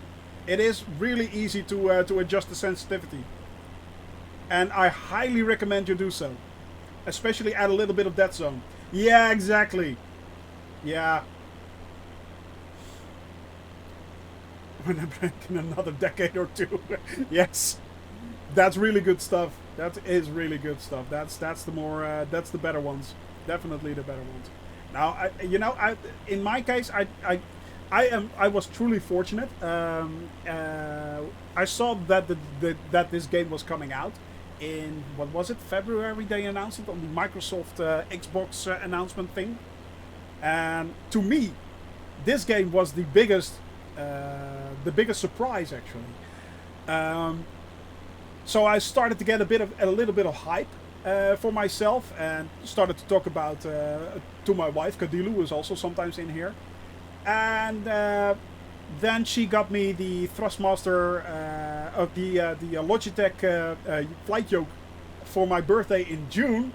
So that's when I got really serious about this, and was thinking about, well, okay, if I got that, I have to really put in some effort for it. So when I got the Logitech flight yoke, I also bought the rudder panel from Thrustmaster, just to see if I didn't want to spend too much money, but I also wanted to have a little bit more control. So yeah, so that's where my stuff is coming from right now. But I must say, I am truly enjoying it all. Yeah. The multi-panel is really cool. Which kind of multi-panel do you want? Are you going for, Dragos? There are two which look really interesting to me. The one with the navigation settings, and you also have the one with the what's it called? The communication buttons. That's also a good one. Flight Pro multi-panel. Okay, yeah, exactly. Yeah, I think that's the one with the navigation and the gear and the flaps, stuff like that. Yeah, really handy to have that one, exactly. So yeah.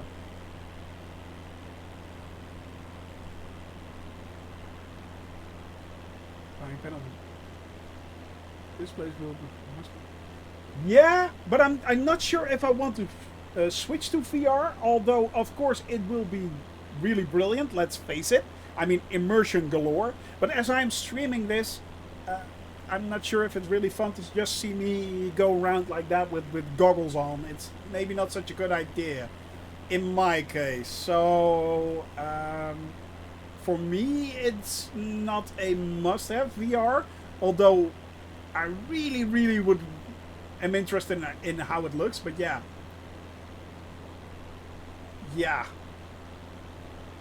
but let's face it, if you got VR and it's, you can look around like that, that would be brilliant. That would be absolutely, totally, utterly brilliant. I mean, that would look so much cooler. But yeah, it's for me, it's yeah. When you're streaming, it's not such a good idea. It's not such a good idea. I have known that certain streamers stopped streaming.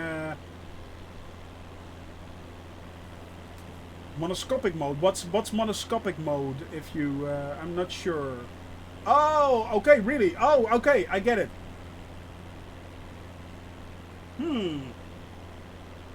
Okay, that's interesting. With one eye closed, yeah, exactly. Exactly, yeah. Yeah. I see what you mean. I see what you mean there. Yeah. And that would make it somewhat easier, but yeah. Yeah, but still, because you are constantly looking around, you still get basically this view continuously. So, and that might be very disconcerting for people when they're watching it. So maybe not for me. As I said, maybe for me it's not such a good idea. Would be funny though. Large amounts of followers who are puking their guts out. Might not be such a good idea. Yeah, exactly. Exactly. But it does add so much to immersion. I mean, you probably also then play Elite Dangerous in VR, I'm guessing. I've seen some vids about that and it looks so brilliant. I mean, the immersion is so cool. And I can only imagine how VR will be in this game. With, I mean, the immersion must be brilliant. It must be brilliant. But it's also, it got a high price tag. It's got a very high price tag. I mean, let's face it.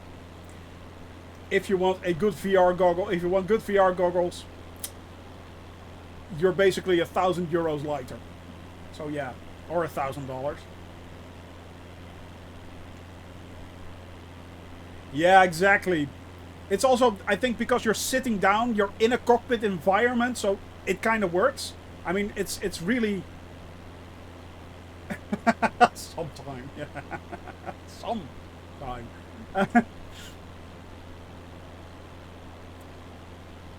Yeah, exactly that. The price for the headset plus your computer is, yeah, yep. And let's face it, I've got a really my PC does have a hefty price tag. It does. That one didn't come cheap last year. It did not.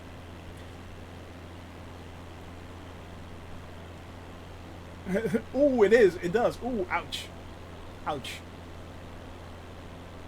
But is that because of the frame drops, or is it because of the resolution? I think resolution might be an issue, but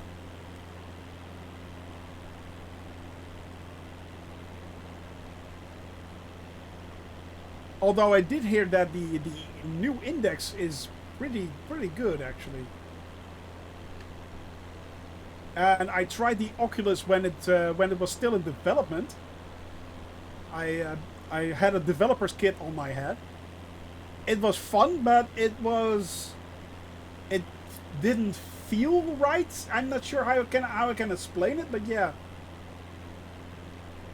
So yeah. You are quite right, Mout. Yeah, you are quite right. Yeah.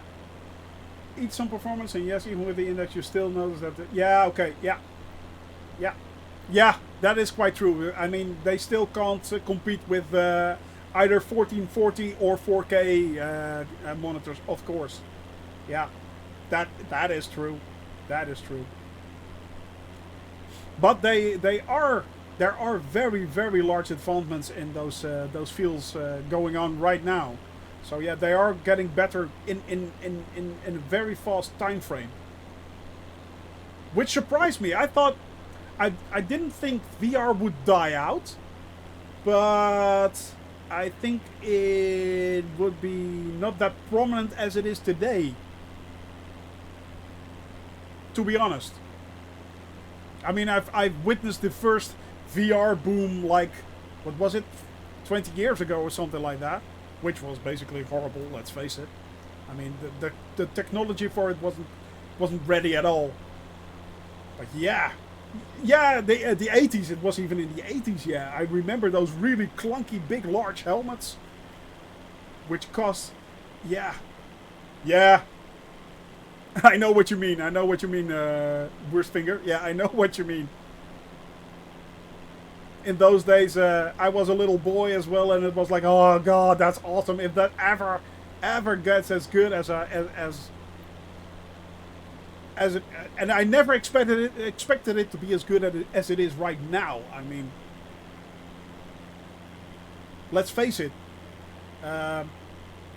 I never expected Asobo to come out with a game like this, even a year ago. And yet, here we are, flying over Belarus, flying toward Minsk.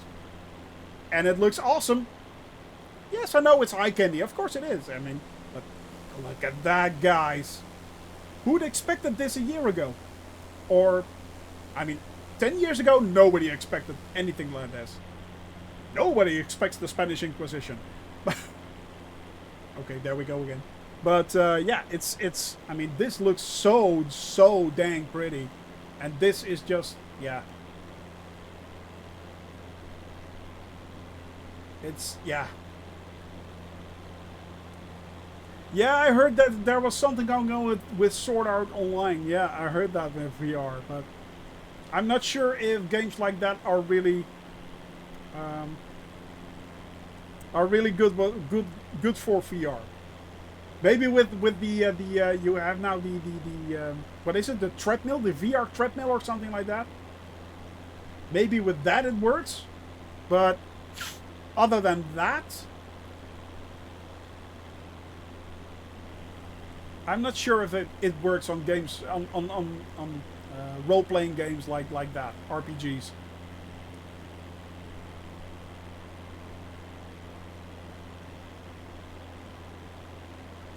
But yeah, it's as I said, maybe with the new treadmill device that they got, but that's like I think $2,000 or something like that.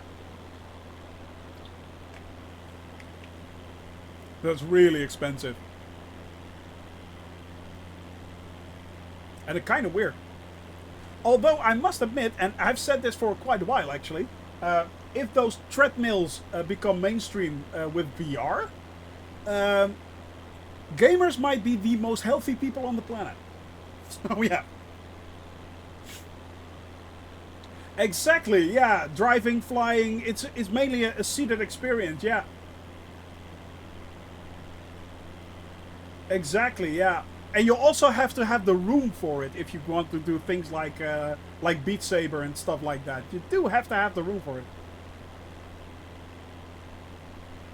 So yeah. Oh, that's good to hear. You got the Kobo e-reader. Oh, you're going to enjoy that a lot, Andalia. You are going to enjoy that a lot. I'm sure you will.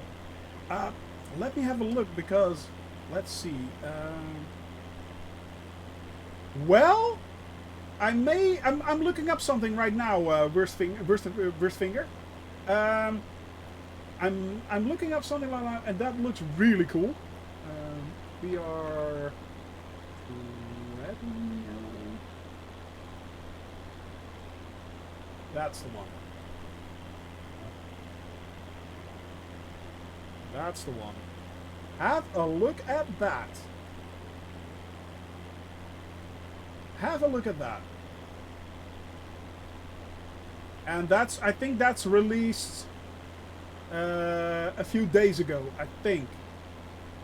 Yeah, 7/10. So if that becomes mainstream, oh my, that's interesting, it is.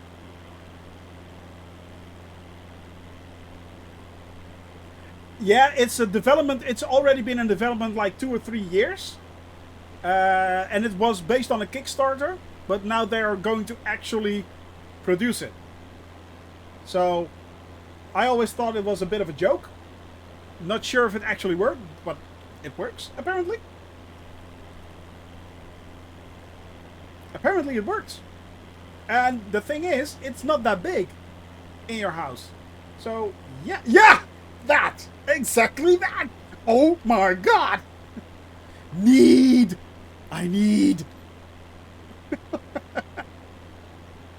OMG exclamation marks and lots of them. So yeah, it looks really cool. I'll sell it, Danny. Okay, that made me laugh out loud, really loud. Please take my kidney.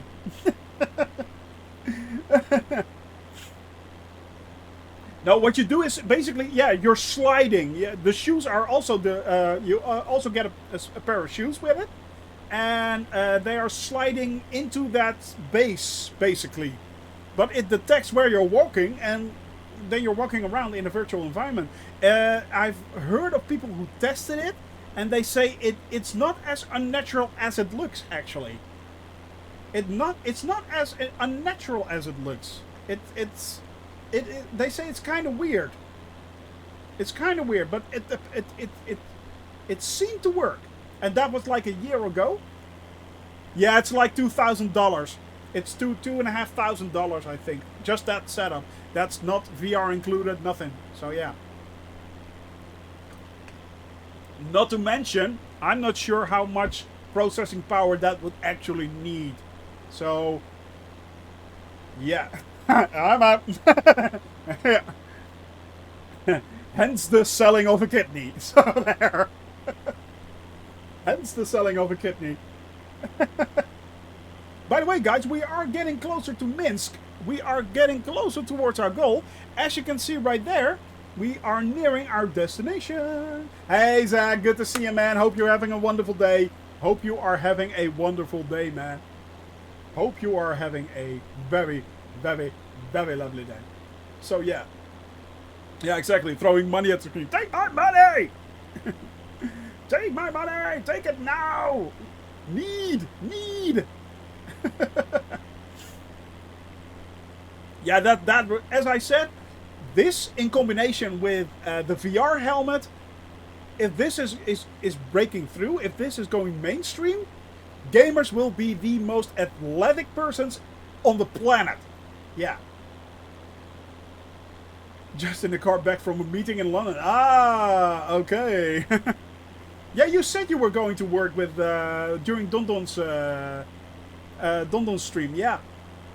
Yeah, exactly. Buy gym subscription. Exactly. And the gaming chair. Well, the gaming chair maybe not, but definitely not. But yeah. That thing looks pretty dang awesome, let's face it. And if they start selling more of this and the price will come down, maybe just maybe it's interesting enough. So yeah. Oh, this one, Zach. Have a look at that. Have a look at that. We were talking about VR with Wursfinger, who has a lot of VR experience, and I remembered that. Thank you for the follow, Wurst. Thank you for the follow. I truly appreciate it, man. I truly appreciate it. Thank you very much. Thank you very much. Always glad to see more people joining this crazy endeavor and this crazy family of people right in the back of my my Cessna. It's filling up and filling up.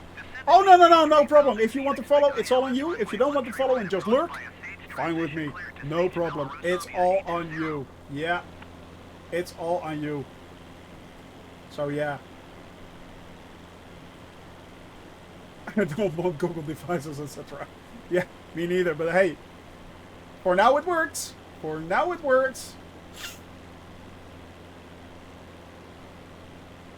But don't worry, if you don't want to follow, it's fine. If you want to follow, it's fine as well. If you want to sub or don't want to sub, be my guest. It's all good. It really is. We are here just to have fun. That's one step away from dog off. What's that device on your back? I'm going to poke your eyes out. Yeah, it looks kind of creepy, I admit. But yeah, it on the other hand, it does look really cool as well. It looks so pretty awesome. I mean, that's an experience I truly would like to undergo. Yeah, that's one that the inner child in me would go like, ooh, ooh. Must play. Gadget nerd love. Yeah, exactly, exactly. That plays right into my wheelhouse. But it's not expensive. It's not cheap, Zach. It's I think it's like $2,500 or something like that. It's yeah, it's you know, show me the money, kind of like that. But provides my muscle. Dear, why are you naked and stuck in that thing? But heart attack. Well, well, he was running around in in a game, and wait, what? No, as I said, I mean, if this goes mainstream, gamers will be the most healthy people on the planet. They will. They can run marathons for hours, and I mean, they can go on and on and on. They really have to alter the standard nerd look. Ouch. Dun, dun, dun. He's been playing. Bring on the invasion. Exactly. Exactly. Bring it on. Oh god. I mean, gamers now already have most gamers, and especially people who play first-person shooters, already, yeah, you know, have quite high, what you call it, you know, they got a feel for eye-hand coordination. Yeah, that's it. Sorry. So yeah, they really have a really good eye-hand coordination, but then also that combined with actual, actual having the physical exercise with that. Good lord. I mean, gamers will become scary people. Scary people. Oh yeah.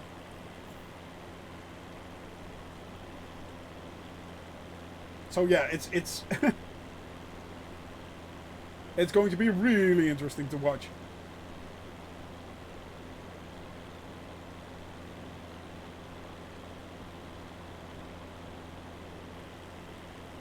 It's going to be really interesting.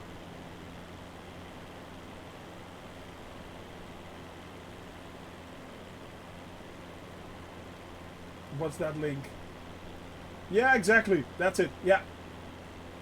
Yeah, that's it. But it's, yeah, you know, it's if this is the future of VR, who knows, guys? Who knows? Who knows? And you know, as I said, the VR market has been upgrading quite quickly, to be honest. So yeah, give me a holodeck, basically. Oh, if only, Flo. If only, yeah. If only. Holodeck for the win. But I'm afraid that's a very, very long way off. That's a very, very long way off. By the way, guys, I think I can, in the very distance right there, where exactly where my cursor is, you may already be seeing the runway. Yeah. I'd buy a holodeck for $1. Ooh, that's a Running Man quote right there. That's a Running Man quote right there with the great Arnold Schwarzenegger. Yeah, that was a good movie, actually, for the 80s. 90s? 80s, yeah. Oh, Robocop! Yeah, that was it! It was the advert! It was the advert, you're quite right. Oh, that I missed that one. I'd buy that for $1. Exactly. Exactly, yeah. Also a very good movie. The original was better than the reboot, definitely. Most people do not get Paul Verhoeven's movies. They don't. I mean, I'm still very much a fan of Starship Troopers. Not because it's a wild action movie or something like that, but no, the double entendres in that movie were spot on. They were awesome. 125.9 for Cessna Sierra. Yeah, there was a reboot actually of Robocop. There is. Unfortunately, there is. There was a new Robocop movie or something like that. And it was horrible. I'm glad you missed it. So it wasn't that good. Cessna Papa Hotel, Sierra November Golf 2006. Yeah, I'm really close, guys. Yeah. Cessna Papa Hotel, Sierra November Golf Minsk approach. Continue as planned. Altimeter. There you go. Oh, you actually did mean it like that. Well played, Worst Fingers. Well played. Sir, I salute thee.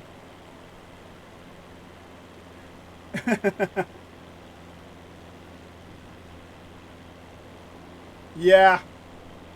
I've had the same problem, Flo. Yeah. Once you see those, you cannot unsee them. Yeah, you're hoping for good, and you know it's going to be bad.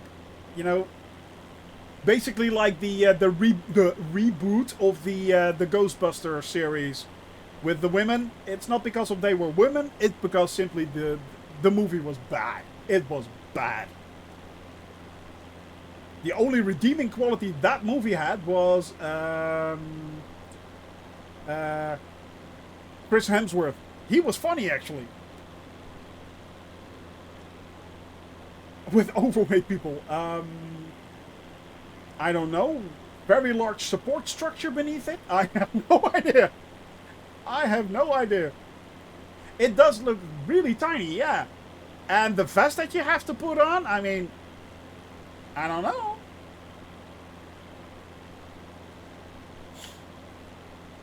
Yeah, exactly. Well, let's face it, the only good Star Wars movie they released was Rogue Squadron. After the original 3. Yeah. Yeah, same problem, perhaps. Yeah. Maybe. I don't know if they if they included the length of people. I don't know. I have no idea. But yeah, in my opinion, the only good Star Wars movie they released in the last few years was Rogue Squadron. That's the only one, and the rest it was Rogue Squadron, wasn't it? Yeah, I think it was. That was a good movie. Rogue One. Yeah, you're right. Sorry, Flo. You are quite right. Rogue One. That was a good one. That was actually a good one. I enjoyed that. And to be honest, I really did enjoy The Mandalorian. That was also very nice. Yeah, Rogue One. Yeah, exactly. Squadron is the new game. Exactly. Yeah, that's the one. Exactly. Worst fingers. That's the one. Yeah. Mandalorian is pretty good. Yeah, I still have to see the last episode because I have not had any time. But yeah, the Baby Yoda show, and it okay, Baby Yoda is pretty dang awesome in that. But yeah. No, I'm not doing any spoilers. No spoilers, guys. No spoilers, please. But yeah. But they are the new Mandalorian show is due in the end of October, I think, in a few weeks. The Baby Yoda show. Well, basically, it is the Baby Yoda show. He has a point. Yeah, exactly. The Rogue One was really good, but it also had the new one is due in 2 weeks. But the Rogue One really had that original New Hope feel. It looks and it looked exactly like that, so it was really good. Yeah. Yeah, exactly. I know what you mean, Flo. I'm not going to do any spoilers. For those that have not watched Rogue One, go watch it. But it was really good. It was good, yeah. So yeah. Oh, that would not surprise me, Maud. Of course they are going to milk the merch. Yeah, they are. Exactly, worst fingers, but I think that's mainly due to Jon Favreau, who directed it. I mean, that guy really has a feel of a love for the old movies, and he really wanted to bring that back. So yeah, indeed, not only because of Star Wars, but also because of Chef. If you never watched that show or that movie, go watch it, and then watch the first 2 seasons of the Chef show on Netflix. That guy is awesome. He really is. Not to mention he rebooted Iron Man. He's the guy responsible for Iron Man. Let's face it. So Jon Favreau, man, that guy. Shout out to Jon Favreau. Chef, yeah, Chef. It's called Chef. It's really cool. It's a really, really feel-good movie. The only thing with the food truck, the only thing I have to say is if you are going to watch Chef, make sure you have enough good food around because you will be hungry all the way through the movie. That movie is basically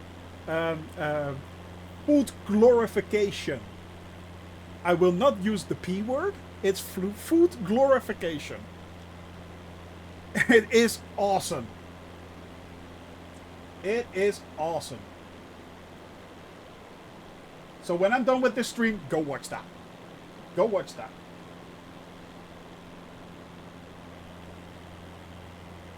Alright, now we are headed towards Minsk. There is Minsk in the distance. That's the airport right there.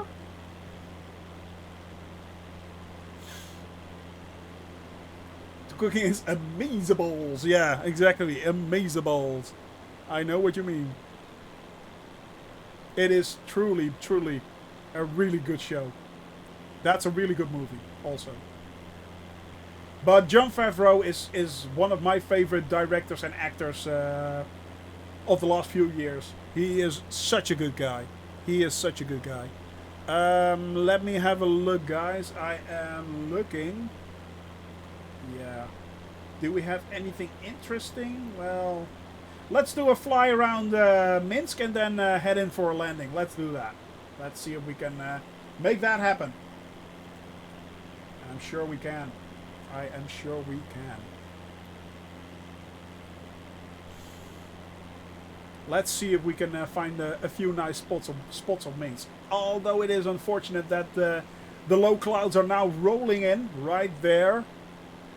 Unfortunate. Oh well. Also, Minsk is very rural, apparently. Didn't expect that. But then again, to be honest, I tried to look up things for Belarus, and there isn't much. Sorry. I mean, it's not a very interesting country, actually. Other than, of course, they have their problems right now. Let's face it, they do. I mean, yeah. It's still under a firm grip of the last dictator of Europe, being Alexander Lukashenko.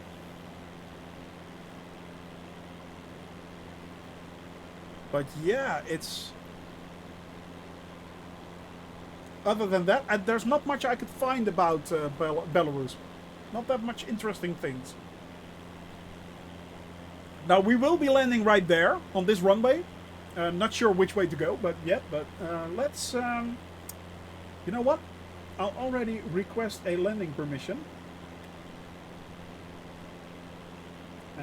Full stop landing, Minsk right Tower, there. Cessna Papa Hotel, Sierra November Golf is 3 miles east with Sierra to land. Cessna Papa Hotel, Sierra. That's the beauty of November VFR Golf. flights. I really don't have to Enter bother with left much. traffic, runway 13 right. Hence I'm doing the VFR flights. 29er, wind 213 Alright, runway 13, which means I will be flying in like that. That's actually pretty good. That's not bad. That's nice. I like that.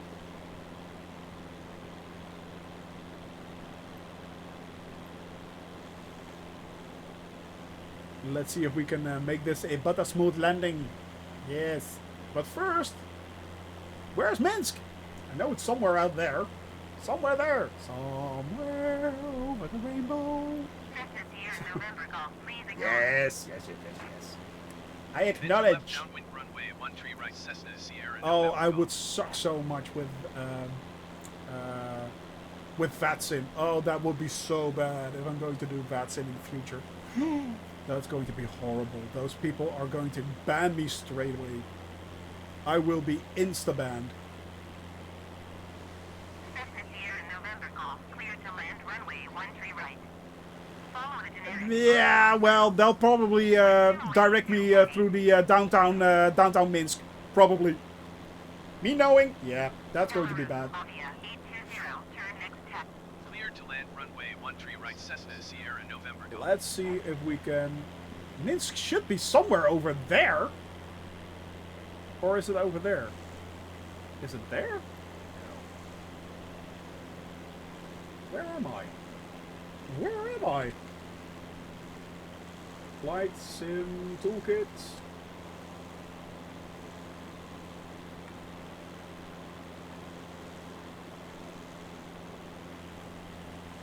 I'm doing something wrong here. Flight sim.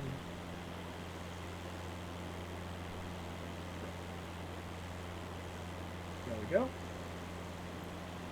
Live map.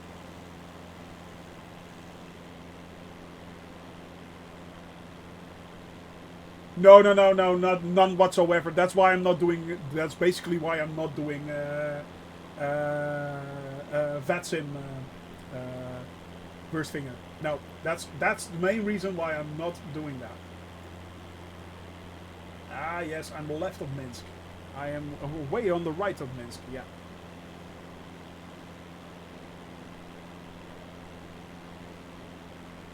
Well, it is not that bad actually.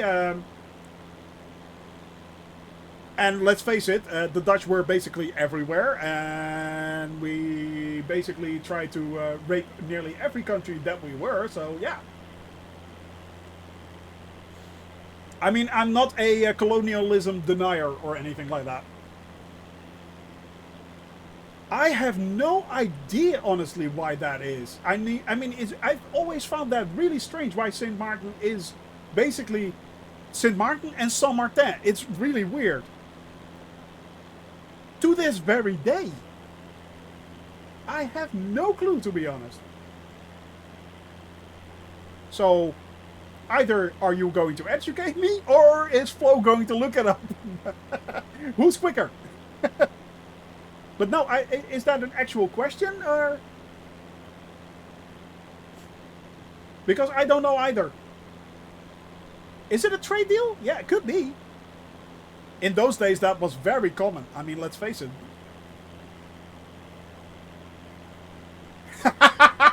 Yeah, exactly. Yeah, exactly. But you do have to be on Saint Martin or Saint Martin, basically. But yeah, it's really quick. Yeah. But yeah, it is. Well, Saint Martin came into. Basically, it's not that much on the radar of Dutch people. Saint Martin, or Saint Martin for that reason. Other than that, it was hit by the hurricane, of course, last year, which caused a lot of damage there. And Saint Martin is still basically one of the provinces of the Netherlands, so it should have had all the support it needed. Unfortunately, it did not get that. Which I still think is really shameful, in my opinion. But yeah, it's. I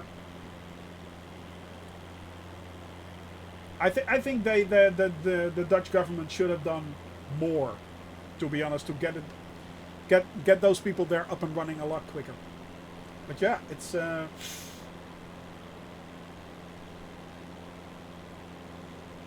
Well, it's not that bad. It's not that bad. It's not like the way Puerto Rico was basically abandoned by the United States, in my opinion. Unfortunately, that's a lot of Dutch mouth, and we are doing English here. But yeah, there you go. There you go. So yeah, it's not basically because we did send a lot of support ships there, and there is a lot of rebuilding going on. Oh, no problem. Don't worry about it, dear. So there is still a lot of rebuilding going on, but it's going really slowly.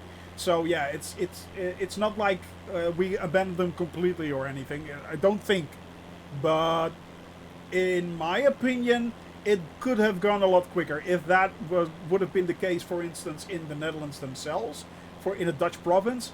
Rebuilding would have gone a lot quicker. And I think that if Sint Maarten is a Dutch province, which it is, it should have gotten the same amount of support that any other province in the Netherlands would have gotten. But that's just me. So, yeah, I don't know, of course, how the bureaucracy works and why everything is going that slowly, but you know, if you have the responsibility for that, you should follow up on that. Yeah. Oh, it was 2017 already. Jeez, it's been 3 years. 3 years already. Good lord. 550 million euros, yeah. Yeah, okay, so that's basically the problem. Okay, yeah, well, as I said, I'm not well versed into that stuff, into those foundations or whatever it is. I don't know what it is. It's government run, but in my opinion, it could have gone a lot quicker. But that's just me. As I said, I'm not an expert, and who am I to judge? Who am I to judge? I'm just basically a guy yapping off his head, flying around the world virtually. So that's me, you know? It's, yeah. And it's all good. This, I think, should be Minsk, guys. This is apparently the... Ah, there it is. That's the capital of... that's the capital of Belarus. Yeah, maybe. Maybe.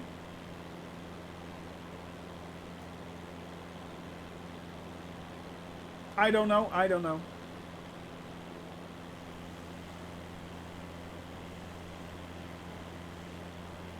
I think that is also an airport, but I'm not sure if that's active. I don't think it is.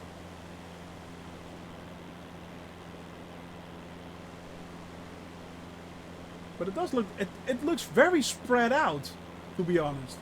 I did not think Minsk would be, I thought it would be more condensed and more compacted, but it's not. It's really spread out. Large train station right there.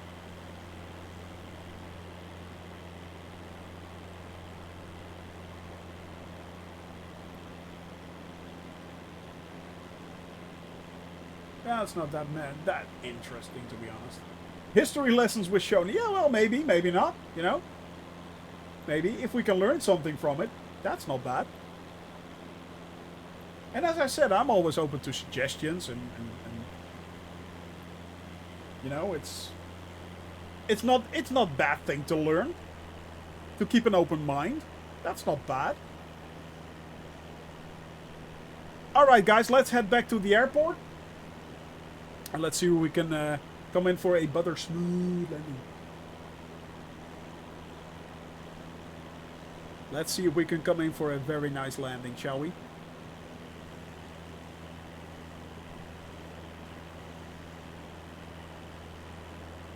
So the airport's over there, in the distance, right there. Yep. That's runway 13. For those who are not versed with flying, and most of you are by now, but the runway numbers are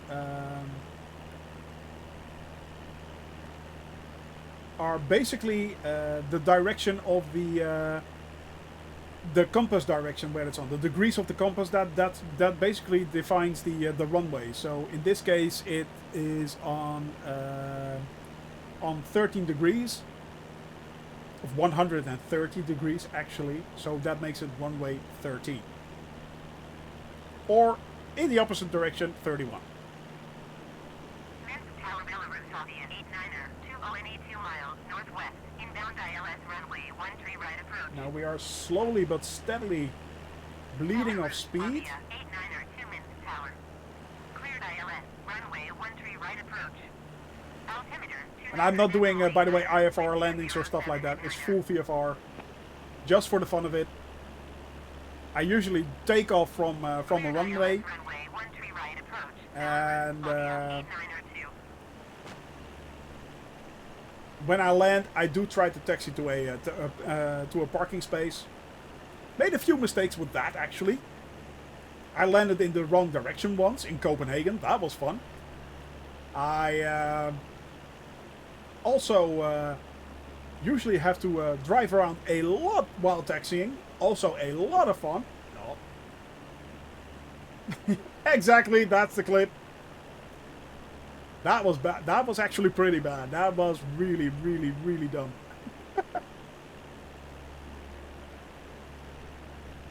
Not to mention the slide taxi of yesterday. Is that the one from yesterday? The slide? That was horrible.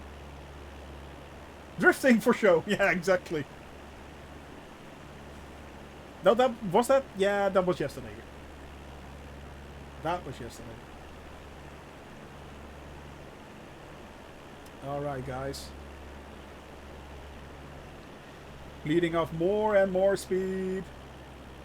Yeah, that was really weird. The brakes just... I think the thing I have to do when I start up the game, I usually just have to you know, push all the boundaries of of all the devices that I have, just to make sure that the sensitivity picks it up. But somehow it did not work this time. It was really weird. All right.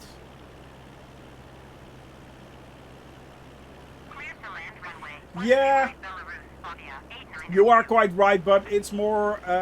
Sometimes it's just more fun to have the larger airports near, just to see when I'm landing. You know, just to show people that this is what it looks like and this is where we are. And I don't have to bother with things like handling cost and cheaper and fuel and stuff like that. So yeah. But it's a good suggestion, Wurstfinger. It's a good suggestion. Maybe I'll look into that. Thank you.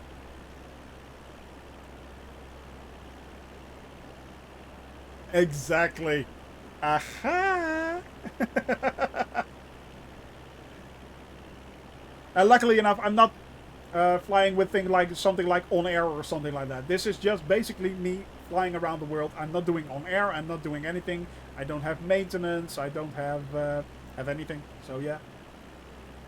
No fuel costs. No nothing. So that makes it a lot easier for me. And as I said, I'm usually doing just the VFR. Just plain and simple me. You guys have the joy of just see me bumbling around. So there's that. Yeah, exactly. But have you considered doing on air, for instance? I heard a lot of things, of course, of good things about FS Economy, but a lot of people I see now playing on air, and they are really enjoying it. It looks really cool, especially a really good value for money. Yes, you have to pay for it, but yeah, it's like I think €4 a month if you do a year subscription. There are a lot of people who are really enjoying that.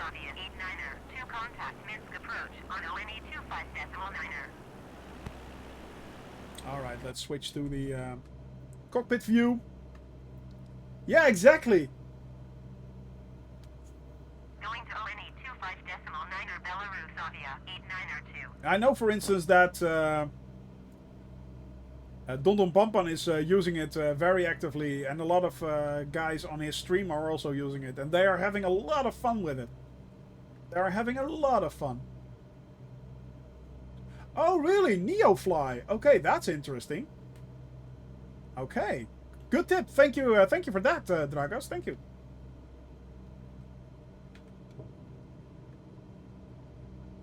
It's a bit too early for the flaps. Oh, okay, that's a bit of a shame. That's a bit of a shame. So that's what makes on air a little bit better then.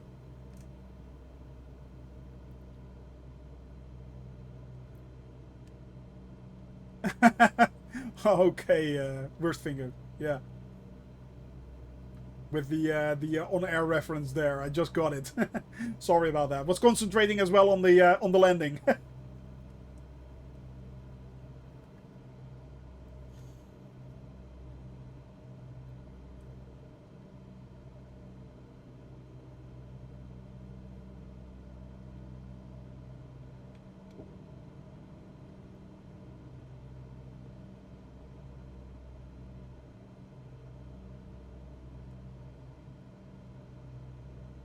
So we are now coming into runway 13.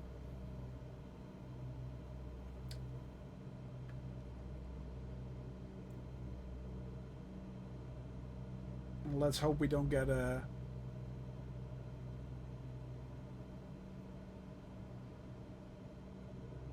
Let's hope we can land this baby quite nicely this time.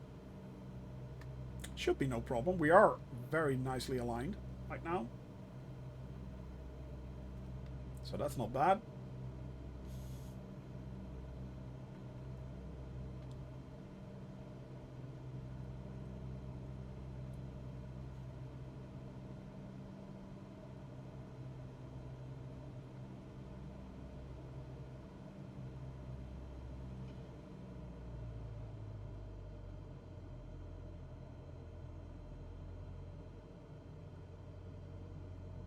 All right. A little bit more to go.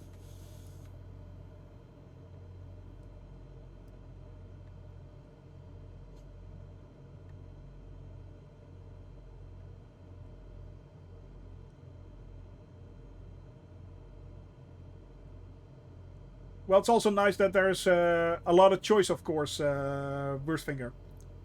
I mean, especially if you have been playing FS Economy, I can imagine that that is something you want to stick by. So yeah, it's something that you just want to continue playing. Yeah, and FS Economy is free. Let's face it, it is persistent and it is free. So kudos to the guys that that maintain it.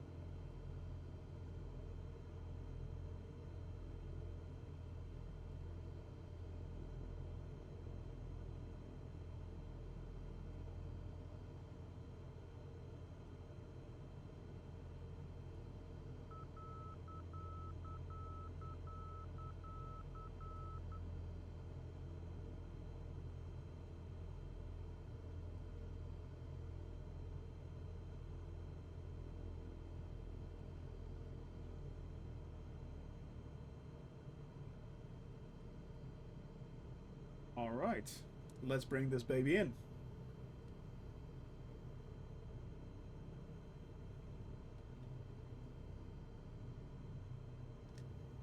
Yeah, I do get quiet on approach. I do get quiet, concentrating a lot. There we go, guys. On the ground again. On the ground again. And of course we are all over the place again. It's so hard. Apparently it's really annoying. Thank you very much, Worst Fingers. Center line is only for people with OCD anyway. Yeah, that's why I basically want to go for the center line. So yeah. Hi, Puck fan. Good to see you. Unfortunately, you just saw me landing right here. Unfortunately, you just saw me landing right here. 121.575 Cessna Sierra November Golf. All right, and then requesting Minsk parking. around Cessna Papa Hotel, Sierra November. Tomorrow the free flight will start at 1 o'clock. Yeah, 1 o'clock Central European time. So yeah. Yeah. 50 feet in here. Ouch. Ouch, Shedlow. Ouch. Good to see you here, by the way. Good to see you, man. Sorry you just saw the landing. We are basically wrapping up right now. I am going in for the taxi. And it's not that bad, actually. Usually I have to taxi around for hours and hours and hours on end. But yeah, today it's not that bad. It's not that bad, actually.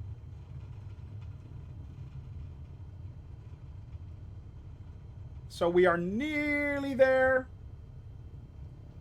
Nearly there.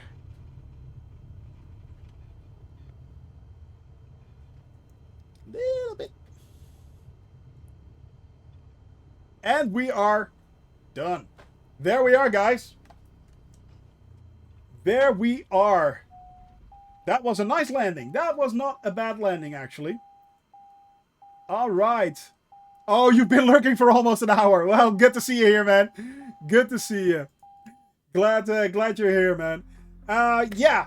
So, okay, guys. This was a lot of fun. As I said, welcome to all the new viewers. I hope you enjoyed this. Tomorrow will be Free Flight Friday, which means from 1 p.m. to about 4 or 5 p.m. we will be flying with everyone who wants to join us. So that's really cool. I'm really looking forward to that. And I'll show you the... let's see. I'll show you the... back to main menu. Yep. Let's go there. Yeah, you're quite welcome, Where's Fingers. You're quite welcome. You are quite welcome.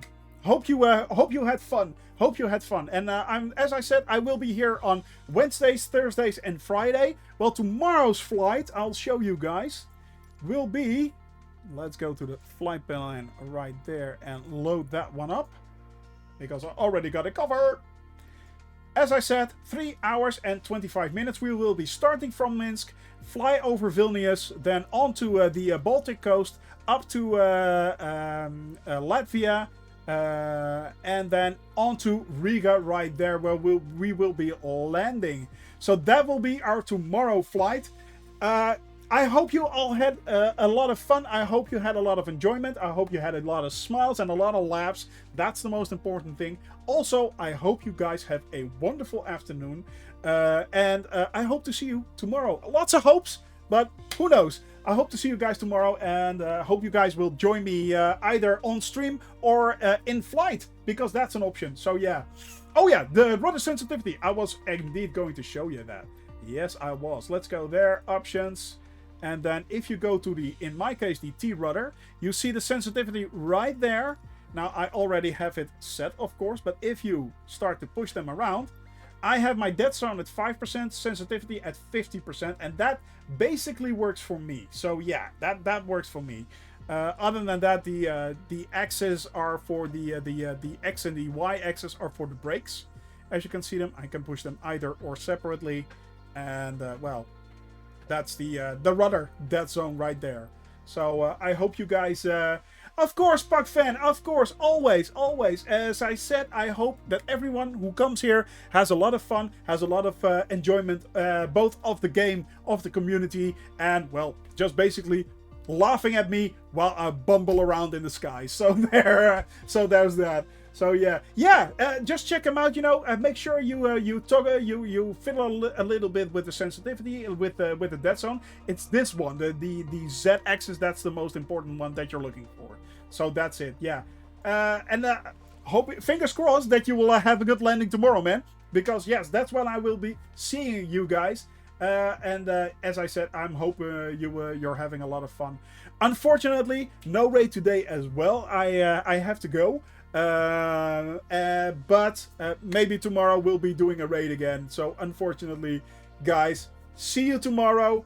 Hope you are having fun, and love you all. Bye bye.